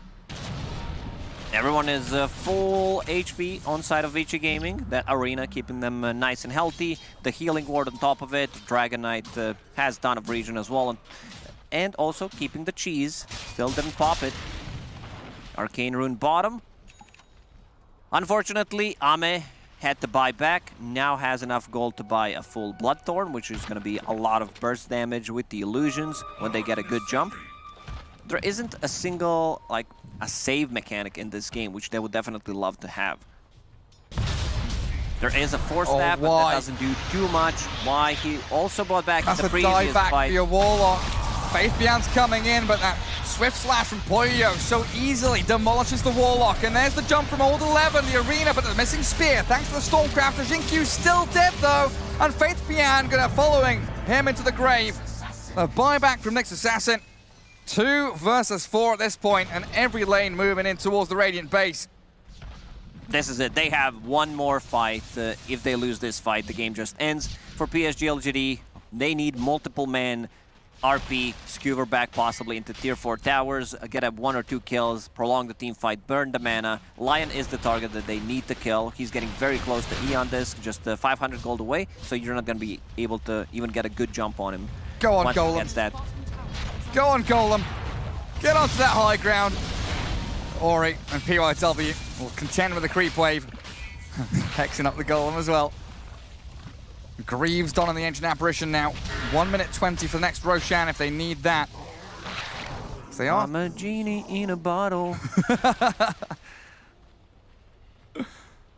What a good old classic. Oh, great rendition by you as well, Lacoste. What a beautiful voice. Back to more Dota talk. Overwhelming Blink, what seems to be the underwhelming Blink in the previous patches, now feels the strongest one. Yeah, especially on these incredibly tanky heroes. I mean, he's going to go back into Satanic now. And we do start to see these Eon discs get picked up as the buybacks aren't really available for too many people anymore. And getting the jump and having the numbers advantage seems so important. Early game, LGD did exactly that. They got the pickoffs they needed, converted them into towers. But since 30-odd minutes or so, Vici Gaming have been the ones, with especially the Blink Hex from Lion, finding the immediate jump, pick off onto Magnus, onto Warlock. BYW was all over the place in the mid game, going on the targets, kind of enabling them to get to this point. Juggernaut hit level 30, that means 1 extra seconds on Omni Slash, on top of Omni Slash, coming out from the Aghanim Scepter. They're going on 2. That's a good start for LGD.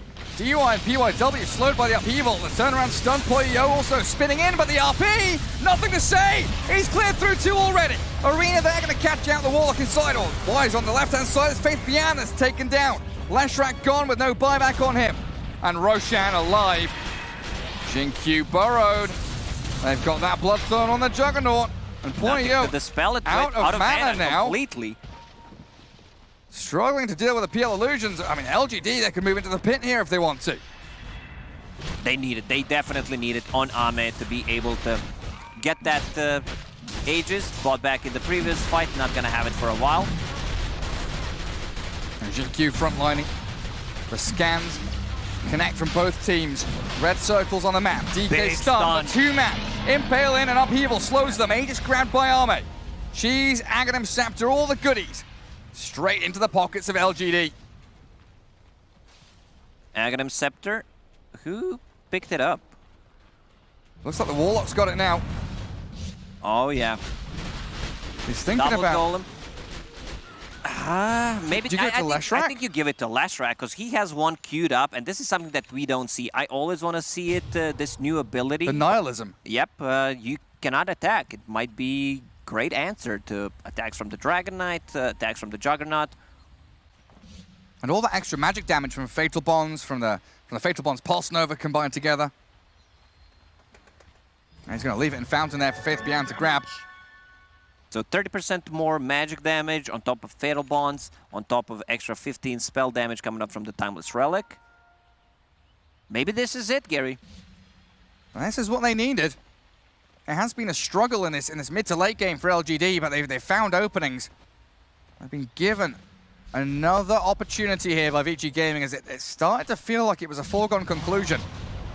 That net worth lead, you know, is pretty high for Vici, now down to about 16k. Look at that, it was 25 at some point. Big swing back. Now back to 16. They needed that big RP, and nothing to say delivered. Now with the Shadow Blade that you mentioned is going to be easier for them. Is there a gem? There isn't. They have 2 sentry wards, and that's it. Sorry, my apologies. Old 11 holding a gem. We do have that big difference though, as JJ's pointing out. Triple core buyback ready, and AA with Lion aren't too far away from theirs either. So we could have a fight here where Vici Gaming have 10 lives. Versus 5, exactly. That's something LGD have to keep in their mind. Yes, they've got Aegis, they've got Cheese. So it's kind of a 10 versus 7 in some regards. But it's that jump, it's that initiation, and initiation comes from Vision. That matters so much for both of these teams. I mean, Old Levin's arenas have been spot on. We've seen some good golems and Nyx initiations out of Y and Jin-Q. Nihilism is online. On top of Shard for Leshrac. It's super annoying. I've seen position for Leshrac, I believe it was Jin-Q, who built Octarine core, and then you can overlap the Split Earth. Nothing to say. He's got Shadow Blade, man. I knew it was coming, but they still see him with the gem. He BKBs and runs out of the arena. Good reaction time there. No arena. 450. No BKB for Magnus, though. And Vici Gaming just going to grab the outpost. Cut out these waves, make sure that mid and bottom lane are pushing in towards Radiant side of the map. Top lane is where LGD have to aim for and angle towards that top set of barracks. Aegis for 2.5 minutes, starting to wear down on this time that Phantom Lancer has to really have free reign in the battle. He's getting pretty stacked now, this Arme PL. Scardian backpack, 5k gold saved up. Will be have buyback in the next 15 seconds. Do we see the Ags on PL? Something that I think we saw once from Ana in Europe, but we don't really see the Aghanim Scepter from Phantom Lancer too much. You gotta invest gold in something right now, just keeping a buyback. We'll need to farm another like 2.5, 3k gold to have Aghanim Scepter, even more, because you need a Synth. Yeah, maybe a Moonshard is better. Buyback cost is 3,000 plus Aghanims 6,000. You need 9,000 gold. Quick and easy math. LGD. Oh, good positioning from PYW here. Old 11 also ready to break that smoke. Stay on top of the staircase, hold the ramp, blink away. They knew something was coming. Invis, nothing to say, and Faith Beyond walking forward as Vici Gaming hold that top jungle portion. LGD, bit of a mirror movement here going across to the ancient camps. Triangle belongs to them, and they know that mid lane is just this wave continually pushing up against the beaches of Vici Gaming's base. Phantom Lancer, jump in the Lion. Ori finds the stun though, in the arena there, the BKB's come out. Nothing to say, he wants the RP, but he can't land it. And they're trying to focus down Faith Beyond now. Jin Q gets slapped down by Poyo. Drop the golem on the DK. Phantom Lancer in the back lines, but Faith Beyond at the front just dies. Poyo comes out with a double. His Beyond godlike streak just never ending. PYW has an Eon disc. And Phantom Lancer always stuck here. Where's his team? He doesn't have one anymore. They're all ditched him. Oh, no Magnus, no Warlock, and Arme hexed up and dead. He has buyback. They managed to reset the buybacks. Unfortunately, Jin Q does not have one. Will be up in 80 seconds, so that's a lot of time that they need to buy. Once again, PYW jumps to the Lion, gets that first jump on the PL. It was 10 seconds until Aegis was about to expire, so could potentially just wait there and kill him instantly, but they still managed to do a great fight. RP, once again, available. They need nothing to say to make some miracle happen. Yeah, he desperately needs to. This has got to be a Juggernaut plus DK plus 1 RP. They have to get rid of Poyo at some point. And Phantom Lancer buying back there. Again, we have a situation where Vici Gaming have 5 buybacks. And right now, LGD only holding 2. High ground pressure, Ice Blast flies over. Scouts out LGD inside their own base. A double catapult wave also here. Very patient though from Vici Gaming, not pressing forward. Worried about what awaits them on that Radiant high ground, which, like you say, is that nothing to say RP. So they'll take Outpost instead. Dragon Knight has Aghanim Scepter completed in his backpack. Now just bringing the recipe. So there's going to be even more splash damage against the PL. And he's about to hit level 30. I would prefer if he went for that talent early on against the PL and the illusions. You stun everything. You cannot micro PL illusions that good, because they're always going to be like, once they connect on the target, it's easy to just stun them. They're all clumped up. Yep, exactly. And the Aghanim Scepter done, on top of 4,000 gold. Assault Cuirass now for Old 11 as well. And there's level 30 Juggernaut, all of his talents grabbed up for him. Doppelganger CD there for Arme. And also Lion getting closer to level 25. If he gets the AoE Hex, you kill all the illusions from PL, you stun them once. Let's say with the Dragon Knight, you hex them, they all disappear, you know which one is real. PL, no buyback. I don't see them winning this game unless they land the 3+ man RP. I mean, he's got Refresher Orb, right? So we do have that potential for some really sick plays out of this Magnus with his maneuverability, with a double RP. Potential is available for LGD, but it's a It's a very tricky one to pull off. It's not easy by any means. We talk about that ease of execution quite often at the end of a draft, but it's progressed throughout this game to a point at which LGD are behind to a point they need to have the perfect team fights. Whereas Vici Gaming, so far, have been doing a great job splitting the fight and Here's the opening. Just casting their spell. Oh no, they saw Nyx. They force-staff him out there, but the arena from Old 11. BKB's up. The Eon does Jin Q. He also got the Minotaur Horn. Slips away from the arena. Faith Beyond Nihilism does come out for a second there, but Wide dies. Golden dropped on his death and nothing to say.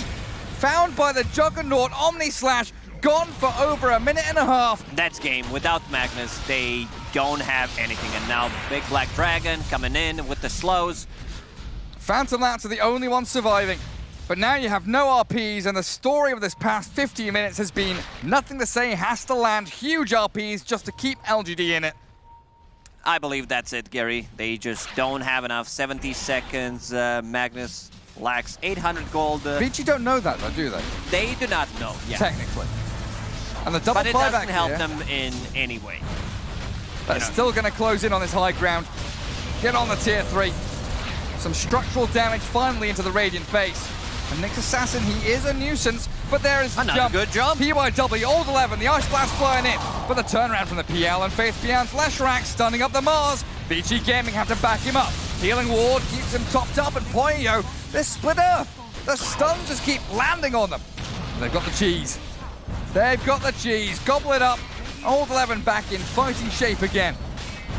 This is never-ending stun from Leshrac plus the Nyx Assassin. Look at this, huge range. But they catch him again.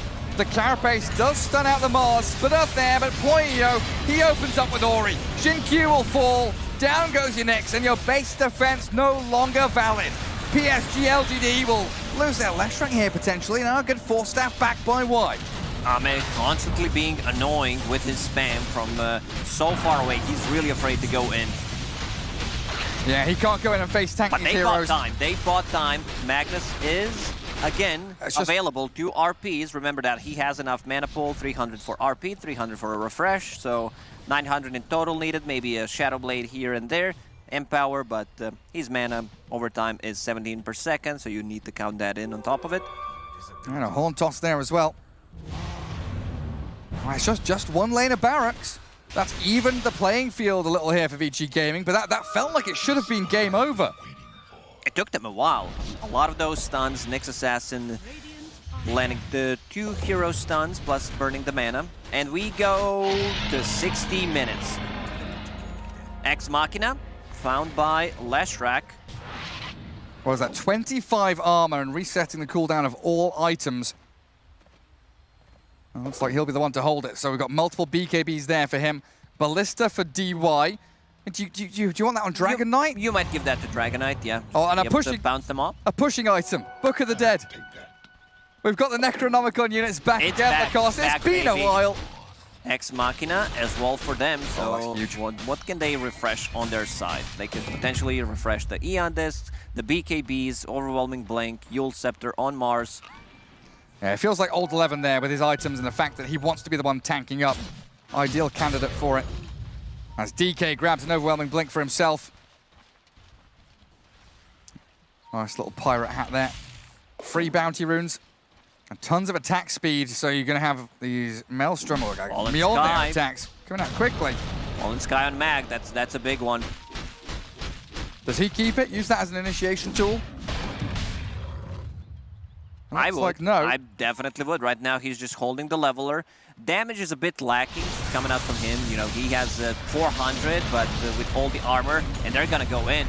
It's still so rough, but there's the jump. Old 11 gets the catch, and the combo as good as ever. Ice blasting the Warlock.